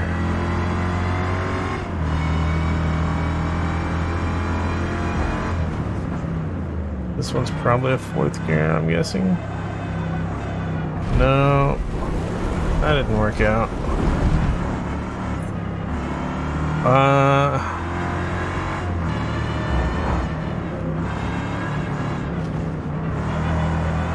Too bad rewind is disabled, so I can't test it.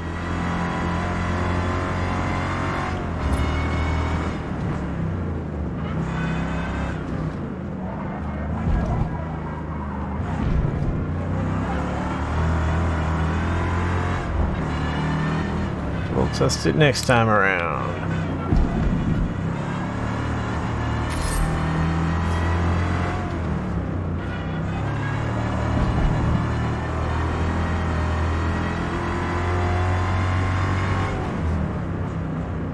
Oh, that's right. I think I break at the 3 on this map for that last turn there.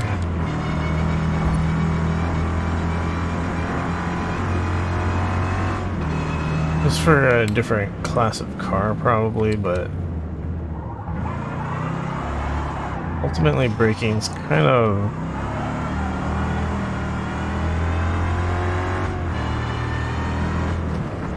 very close, no matter what car class is.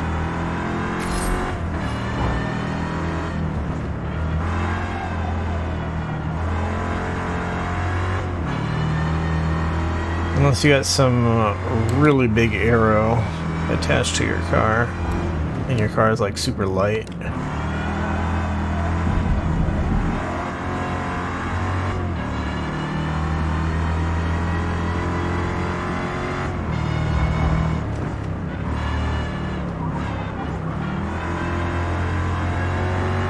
I haven't been paying attention to where I should actually brake for that turn. I'm bad. I'm supposed to be out here learning. Oh, that's not good.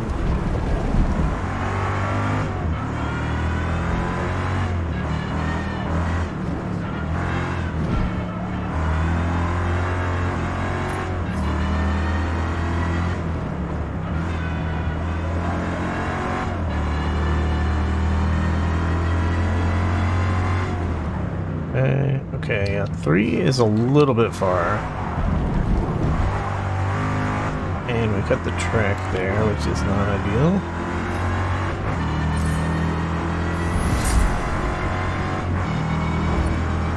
Why is the road so fucking bumpy? Oh, I wonder if maybe the bottom of the car is hitting the road on these bumps. Or something.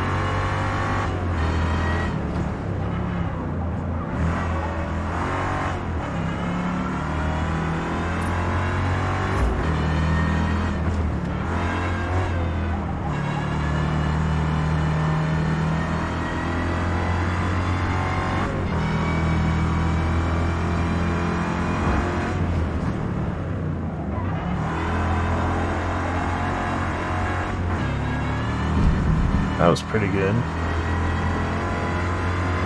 Right there's a 2.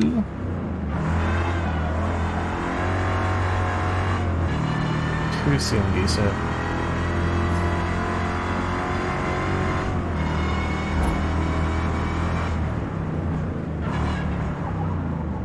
Yeah, part of why the brake markers are roughly the same no matter what car is in higher car classes,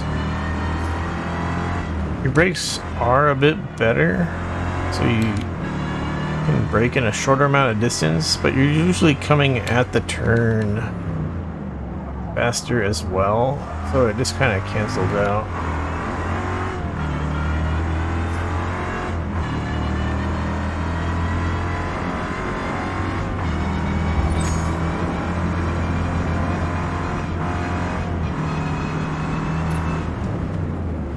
Wait, what? That was a dirty lap? Whoa!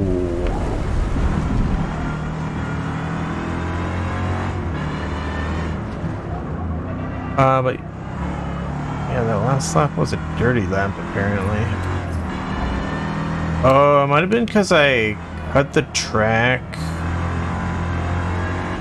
on the last turn on the previous lap. Even though that did not help me, the game might have given me an inherited dirty lap because of that.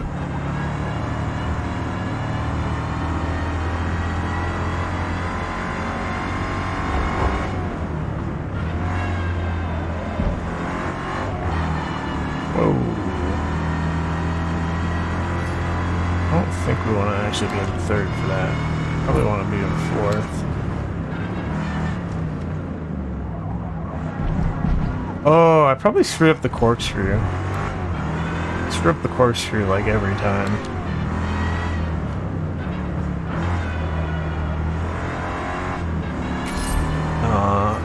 Except of course when I'm super careful.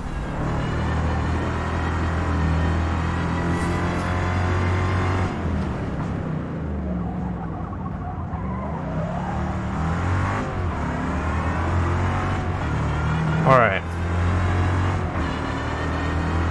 Let's make this one a clean one. Please. Yeah, the whole bouncing car thing is...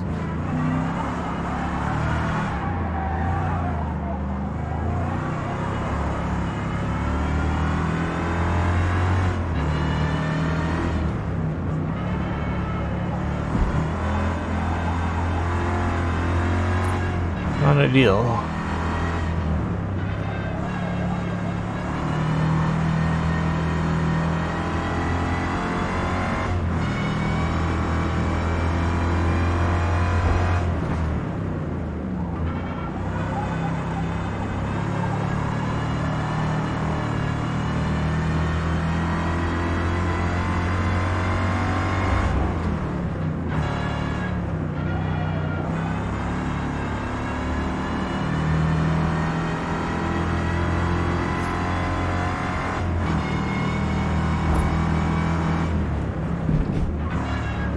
Alright, clean, clean, clean, clean, clean, clean, clean, clean, clean.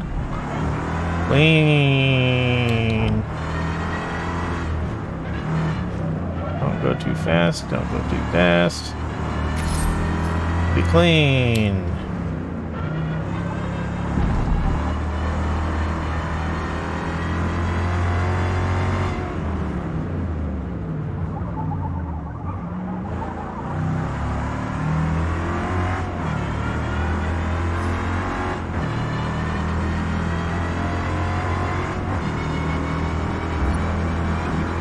Alright, we're good. Apart from the bouncing car.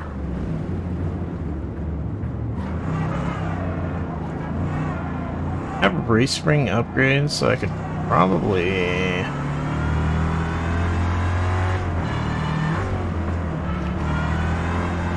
like, make the springs less reboundy, maybe? Or more? Wait, what's more rebounding?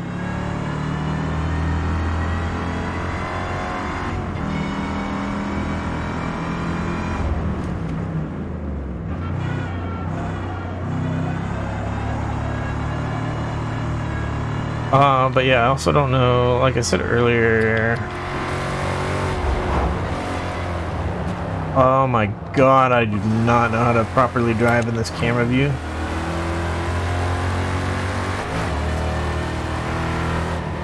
Yeah, I feel like there's just no way.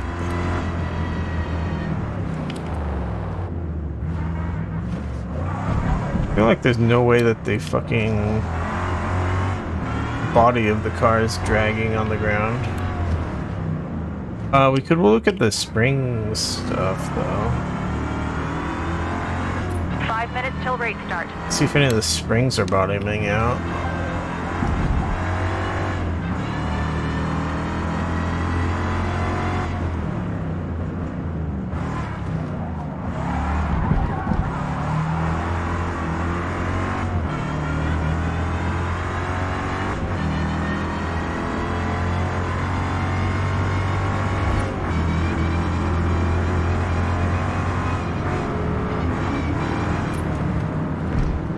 Doesn't seem like the springs are bottoming out.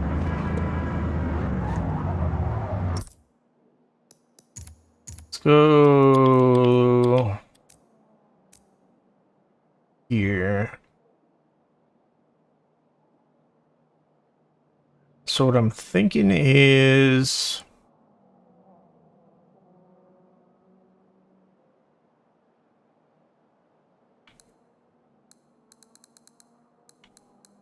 we decrease the stiffness at the bump and probably need to decrease the rebound a bit also.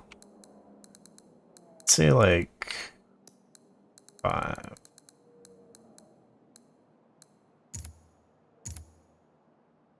I think that will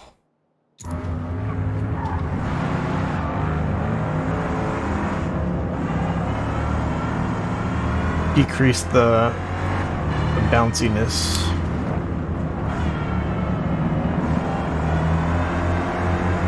I just don't remember ever having that problem on this track before.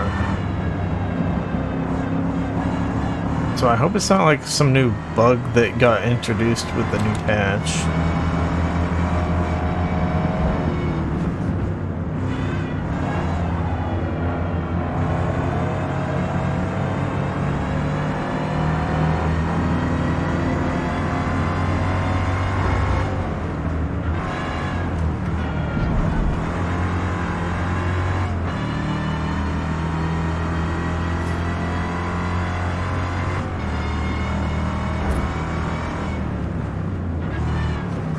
I feel like we're still bouncing a bit.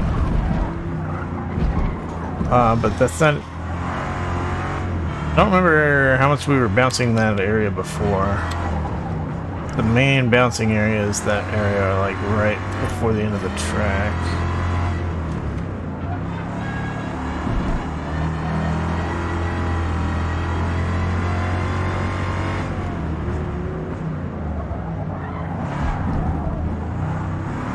Moment of truth.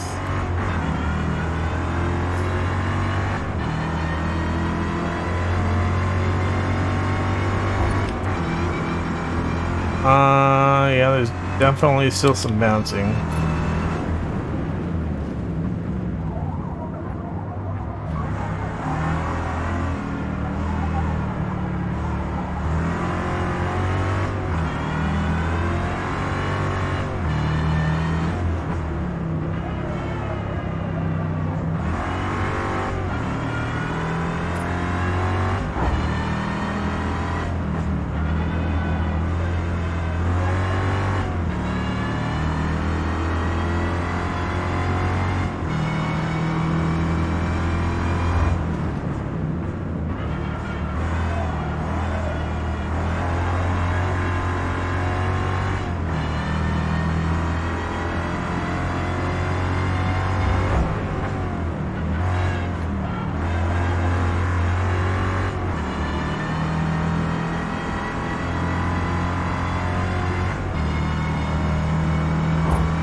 Sure, actually, maybe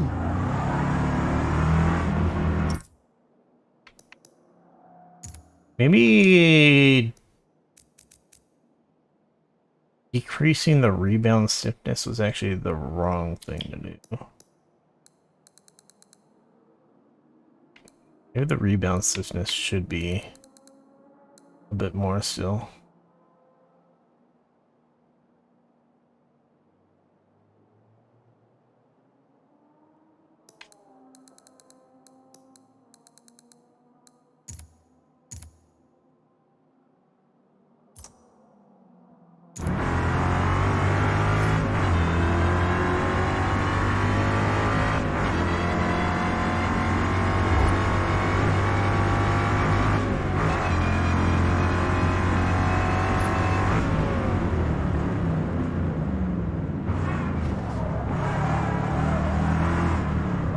I don't know if it's actual like hills in the track or like dips in the track or both.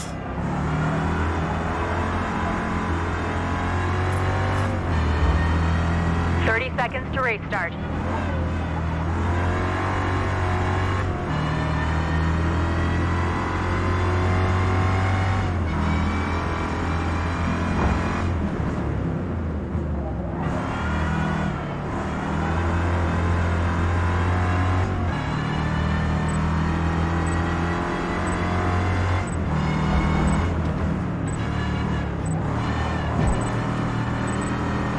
I think if it's a dip in the track,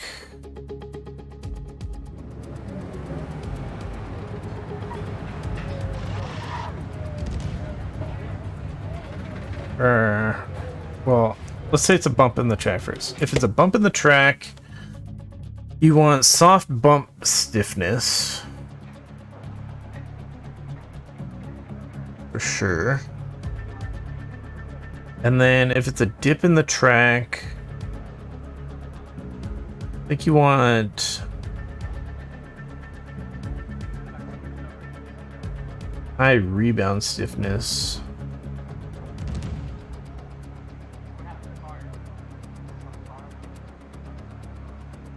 Or else as soon as it dips, springs are gonna... Yeah, I don't know.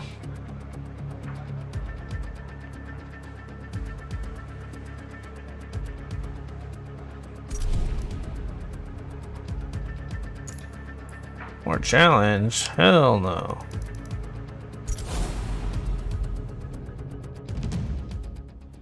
I want the trophy.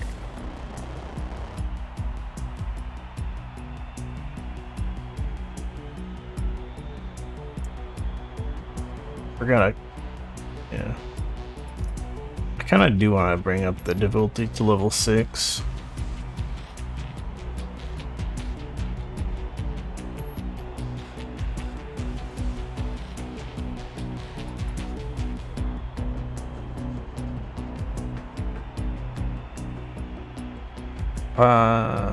But I also want to really learn tracks, work on upgrading my cars, preparing for online.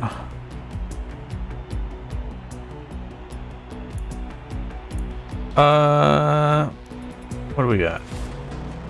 I'm still on stock tires, and these guys are on race tires.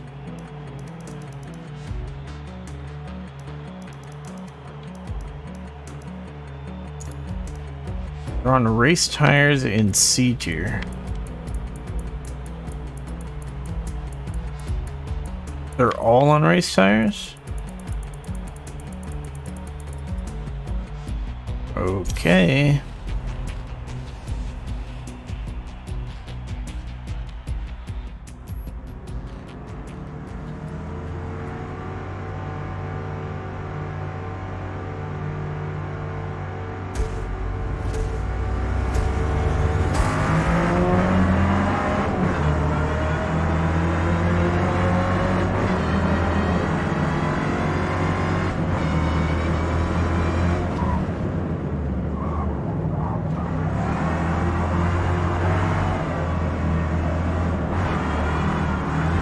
Whoa. That was fun.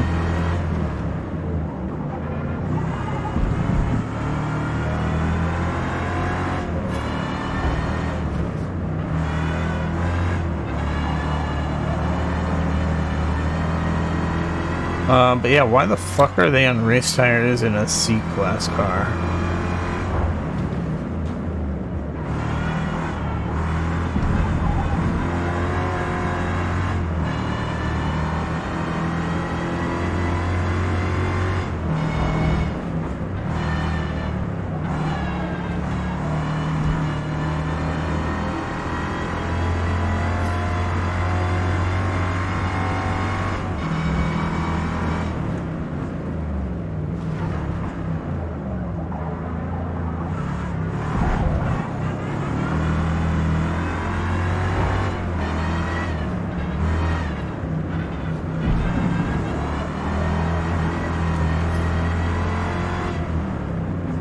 take that turn right there.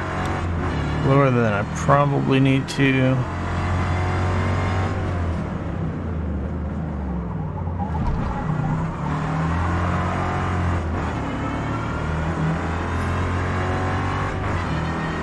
Alright, back to the bouncy time.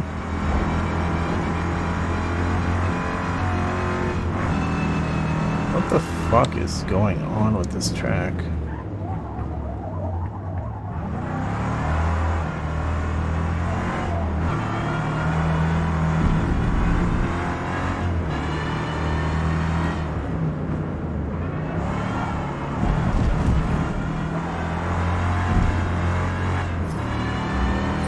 I could have also softened the springs and increased the ride height to try to avoid some of the bouncy problems.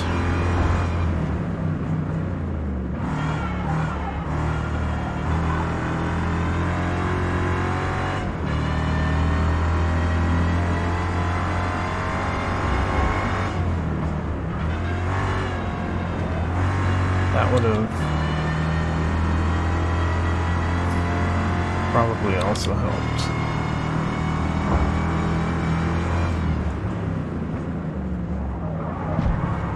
That was not quite it.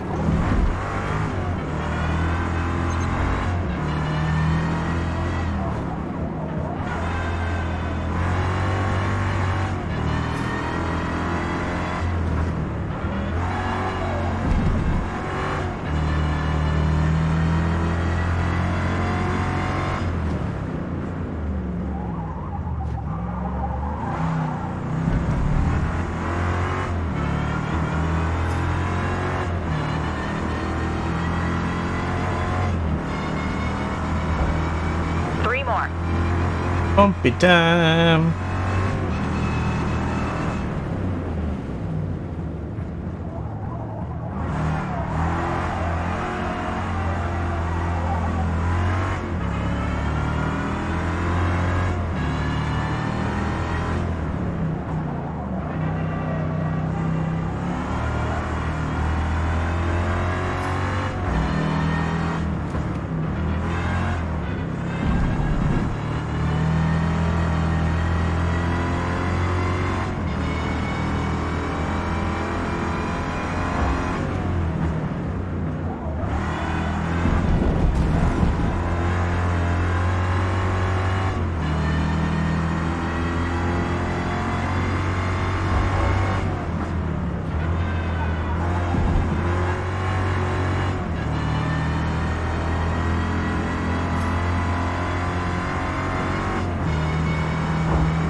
Two more.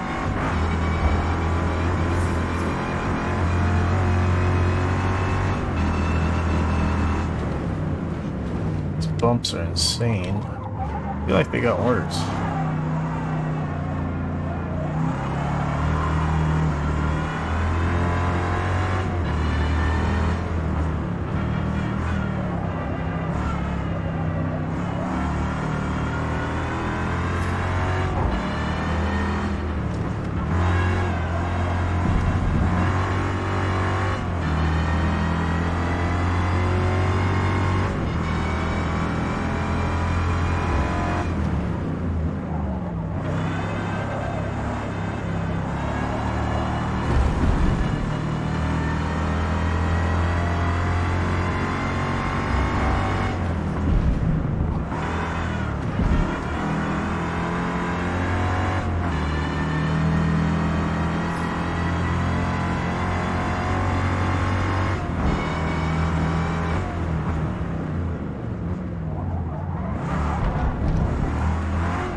All right.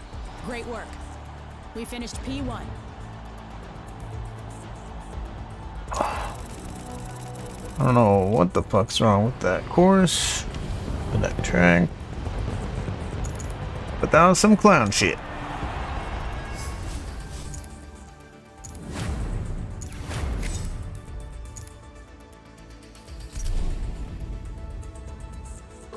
Upgrade.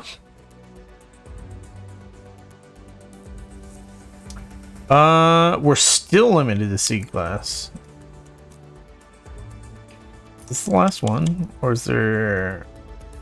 Okay, it's the last one.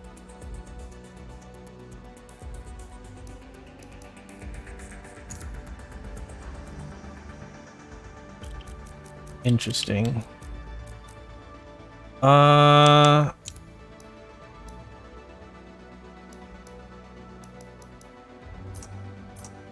What course was it?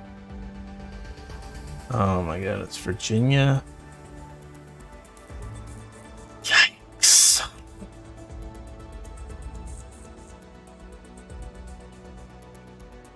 Only a subsection of Virginia, not the biggest version. But I hate Virginia.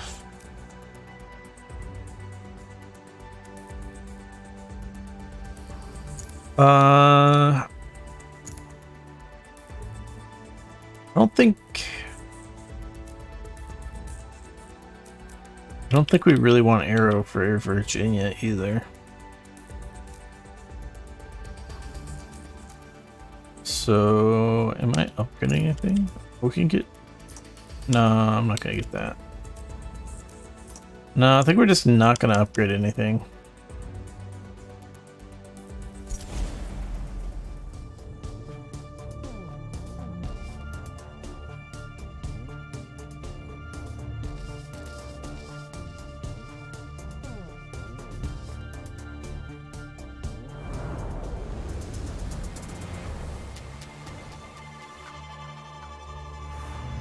I was a bit surprised we're not going up to B class, but... After the fast back straight at Grand Oak, the final turns run over undulating hills. Use the full width of the track on the race line through them, so you can keep your speed as high as possible. I didn't catch all that. Could you say that again? No? I guess not. Is this gonna be a nighttime race?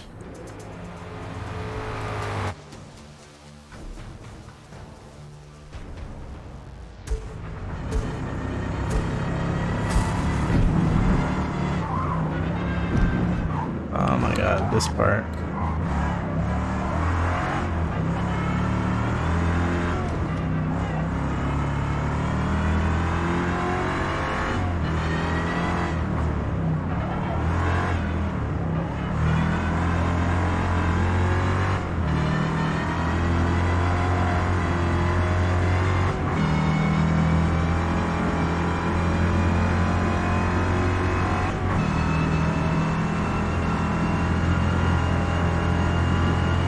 We're bouncing on this track too. I'm gonna tune the car.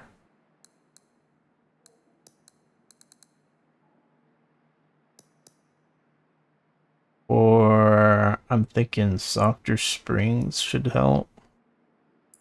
What's the weight of the car anyways? 2561 pounds.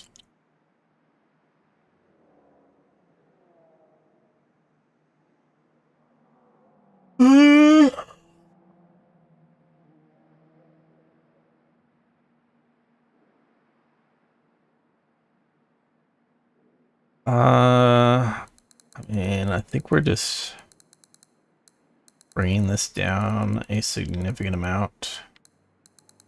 Let's say 450.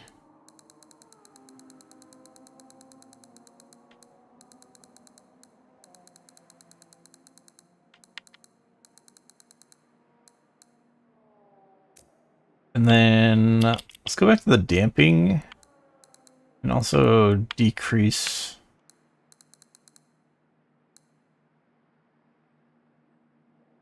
So you want to decrease that and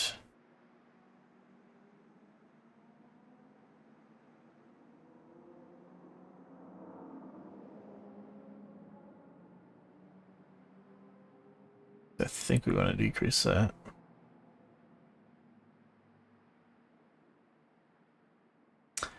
And for the rebound stiffness,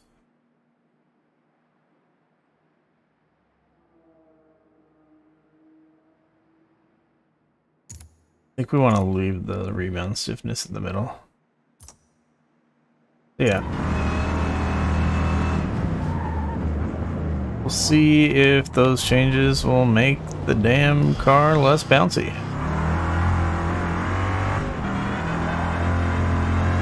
Because I saw it on that last map that it was the track. And it particularly seemed like it was only happening on certain parts of the track.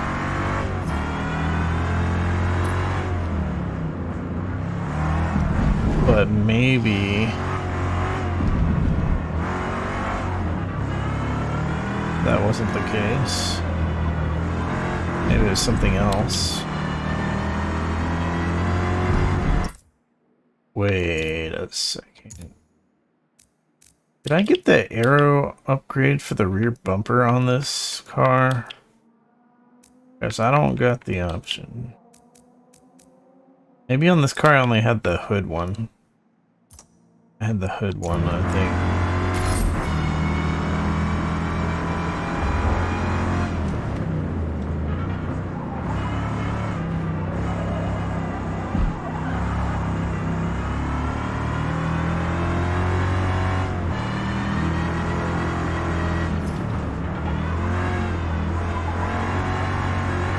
I don't remember how exactly these turns go. Gotta relearn them.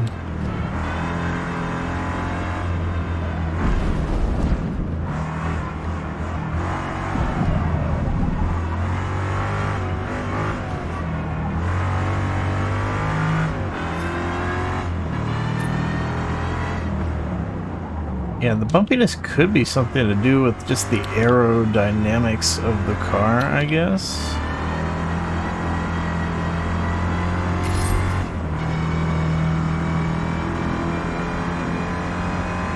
Although I feel like it would be more consistent if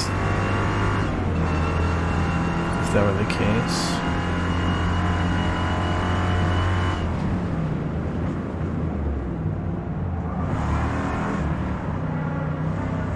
I braked at like just the right time for that, but I didn't actually pay attention to where I braked.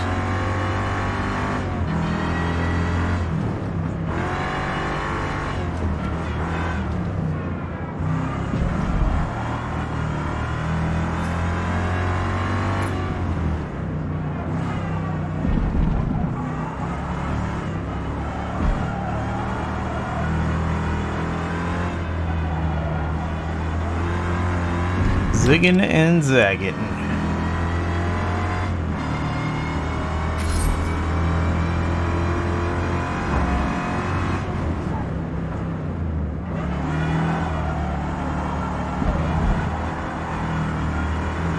That was pretty sick. Probably not efficient though. Oh, that's no good. It was already a dirty lap from tuning the settings though.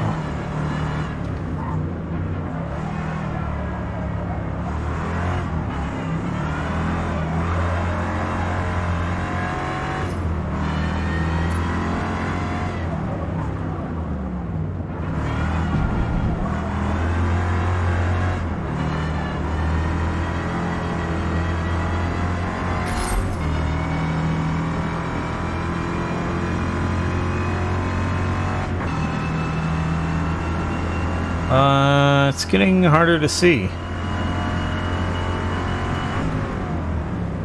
Okay. That was way early to brake. I saw the brake marker things popping up, but I couldn't actually read the numbers on them, so I was just like, fuck it.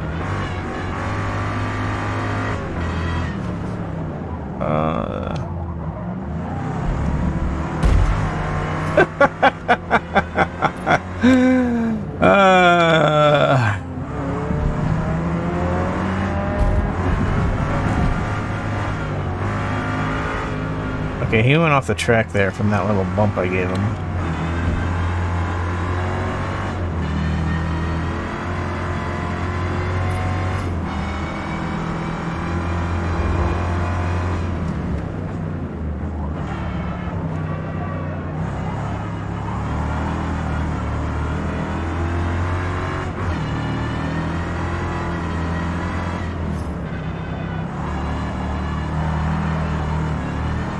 That turn is gotta be ready for. And this one. Whoops.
Almost screwed that up.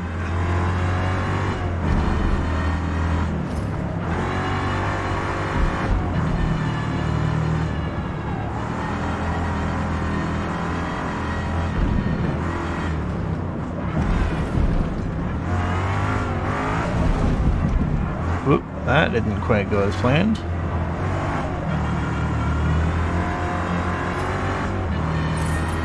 Wait, we're still on a dirty lap? I thought we were coming in for a clean lap here. I don't know why.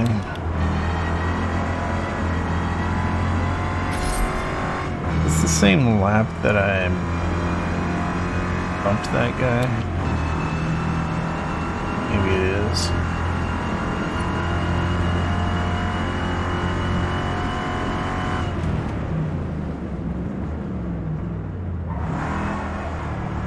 That's pretty tight on the braking there.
Oh no no no no no no no no no.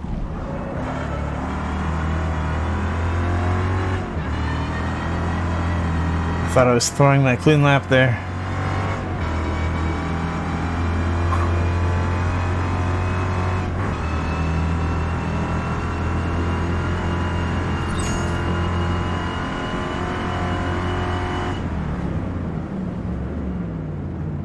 Braked a little bit later that time.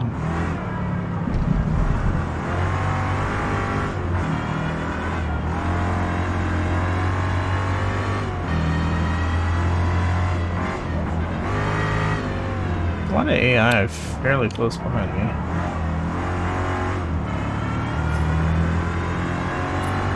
I guess my lap times just aren't that good. That latest one was a 2-second improvement, but it's still not first place material.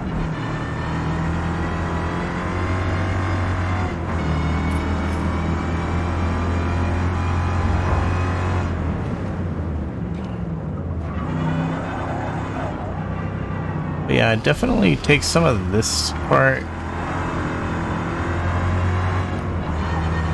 slower than can be taken. So I'm just trying not to go off into the grass. It is catastrophic to go into the grass.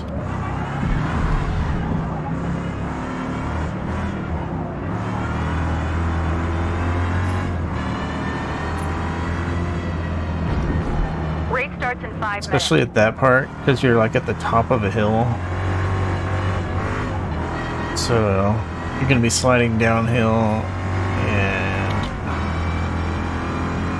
It's going to be super difficult to get back to the track.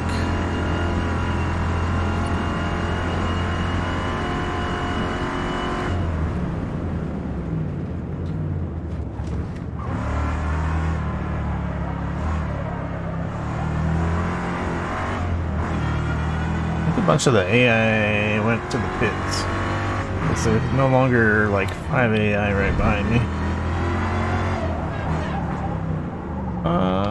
That wasn't quite it.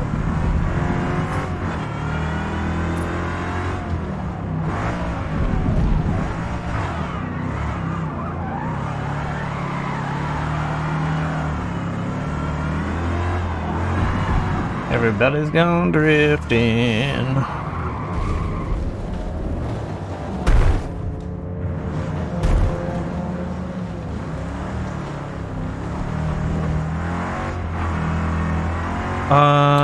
Yeah, might as well get some car XP.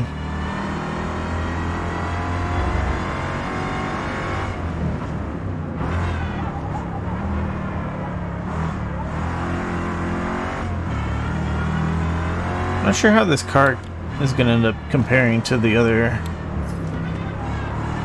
cars that I've driven in C tier.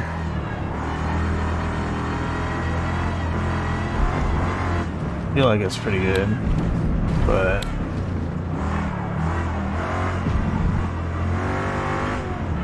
I never actually got the arrow, and I think on a lot of tracks the arrow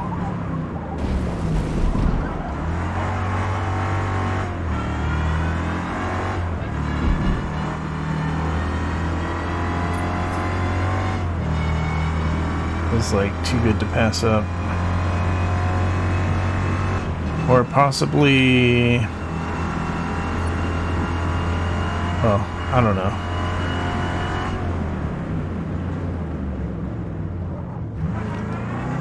We've had a couple C tier cars that ended up getting upgraded into B tier.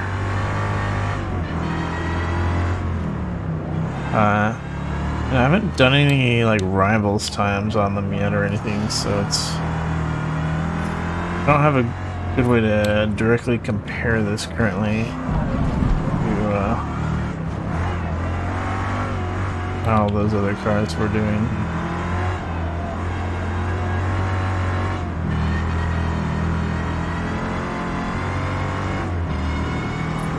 Obviously, I could run this on Rivals and see if I get like a relatively good time, then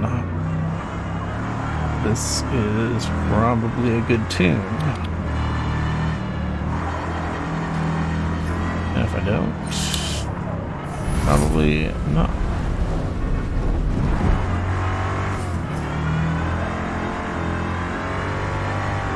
Alright, let's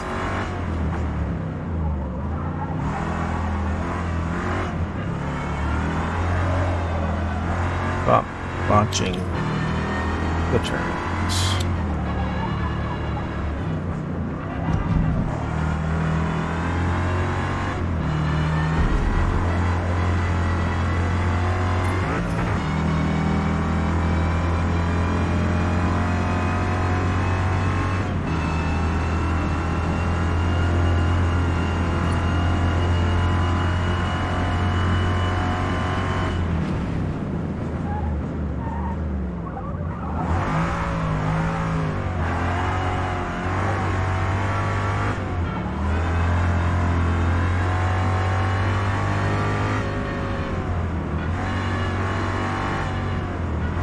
Well, the other thing I was thinking of was that maybe the bounciness was like something caused by like the wind.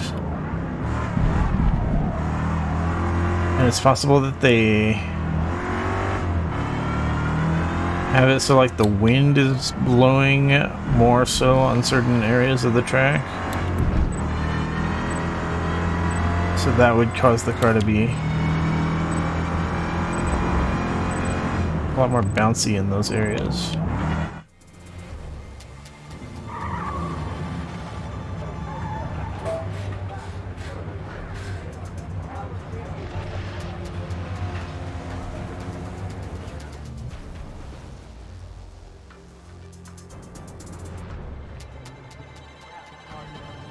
But yeah, if that was the case, then I don't know, maybe I should have gone with stiffer springs instead of softer springs. I don't really know.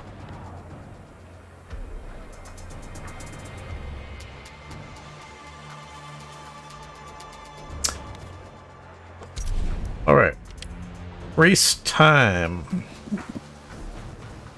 At 1:44:038 according to this. So I actually belong right in the middle.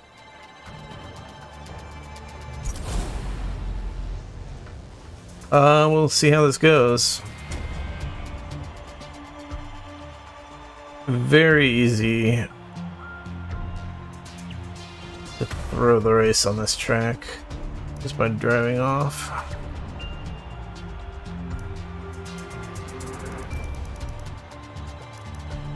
Five laps.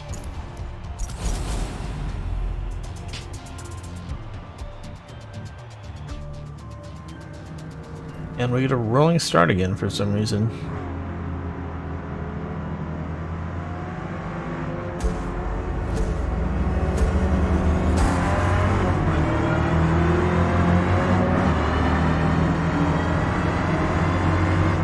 So these silly AI who upgraded to race tires are probably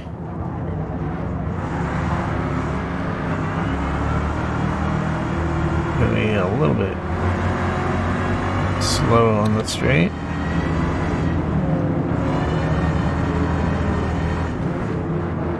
Ugh.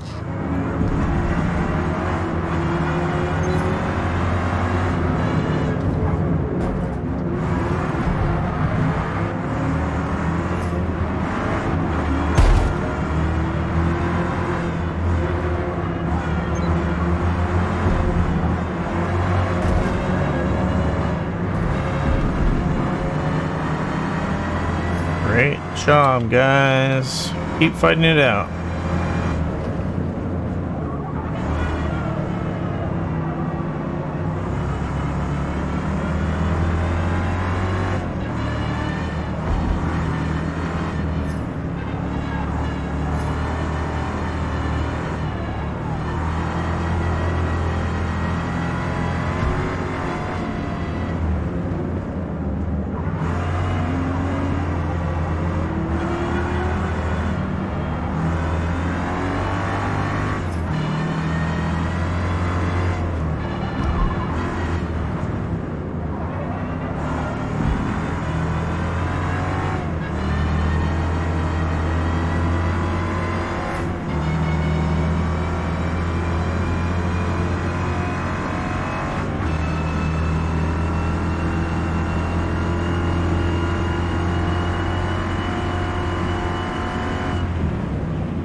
been stressing about all these turns and stuff, and just noticed these AI are pretty quick. Which should be expected since half of them have better lap time than me, but still. No! How did this happen?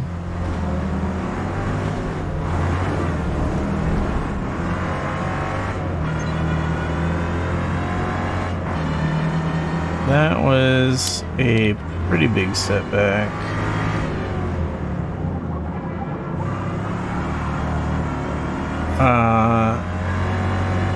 Well, I don't think we were going to win this race anyways.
Definitely losing time on that section back there.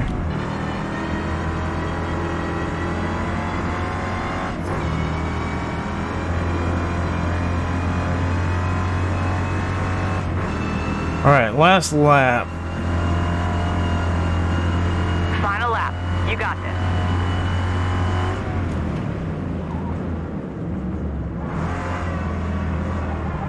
I wonder where it would be if we hadn't have driven off the road, though.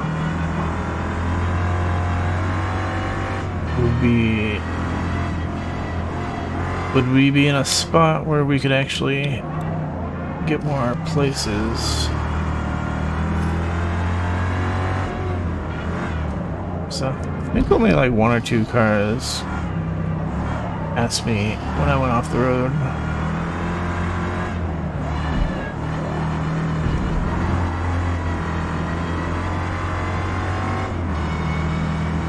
Like those guys up there are not that far ahead. I'm definitely not driving super well on this track. I don't know how much of it is my car kind of sucks for this track and how much of it is I suck at this track. The AI seems to be like absurdly good at this track.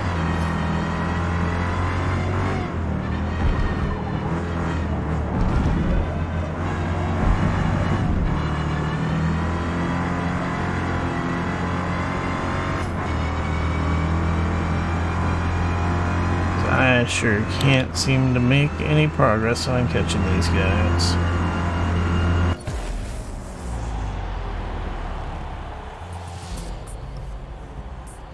Nice work out there. P7.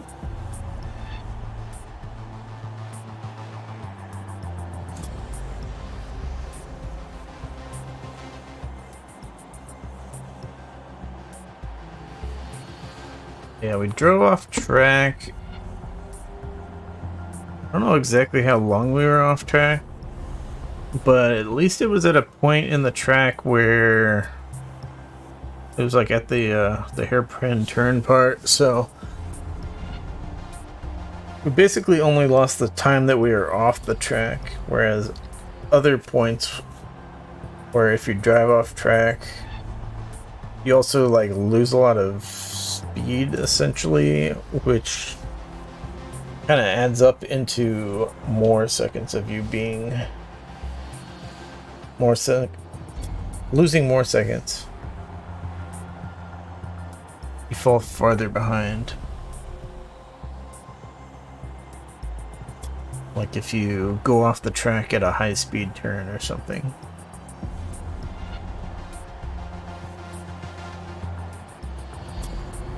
Anyways. First place in the series.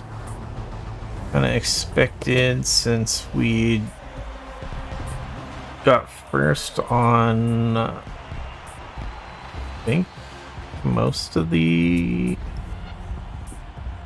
ones. I don't remember if I got first on all the other events, but I think I got first on like at least 3 of the other events.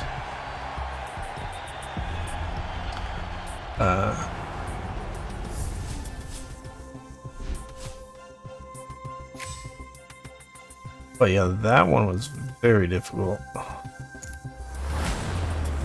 and very stressful. That track is just very stressful.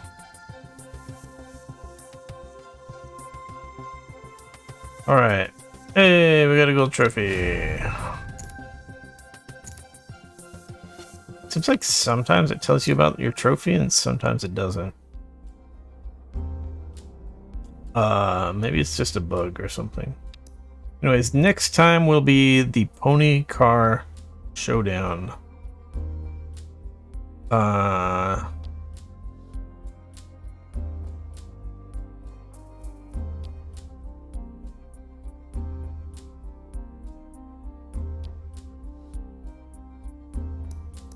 I assume that's gonna be similar to the muscle cars, but it's from like the 60s or something.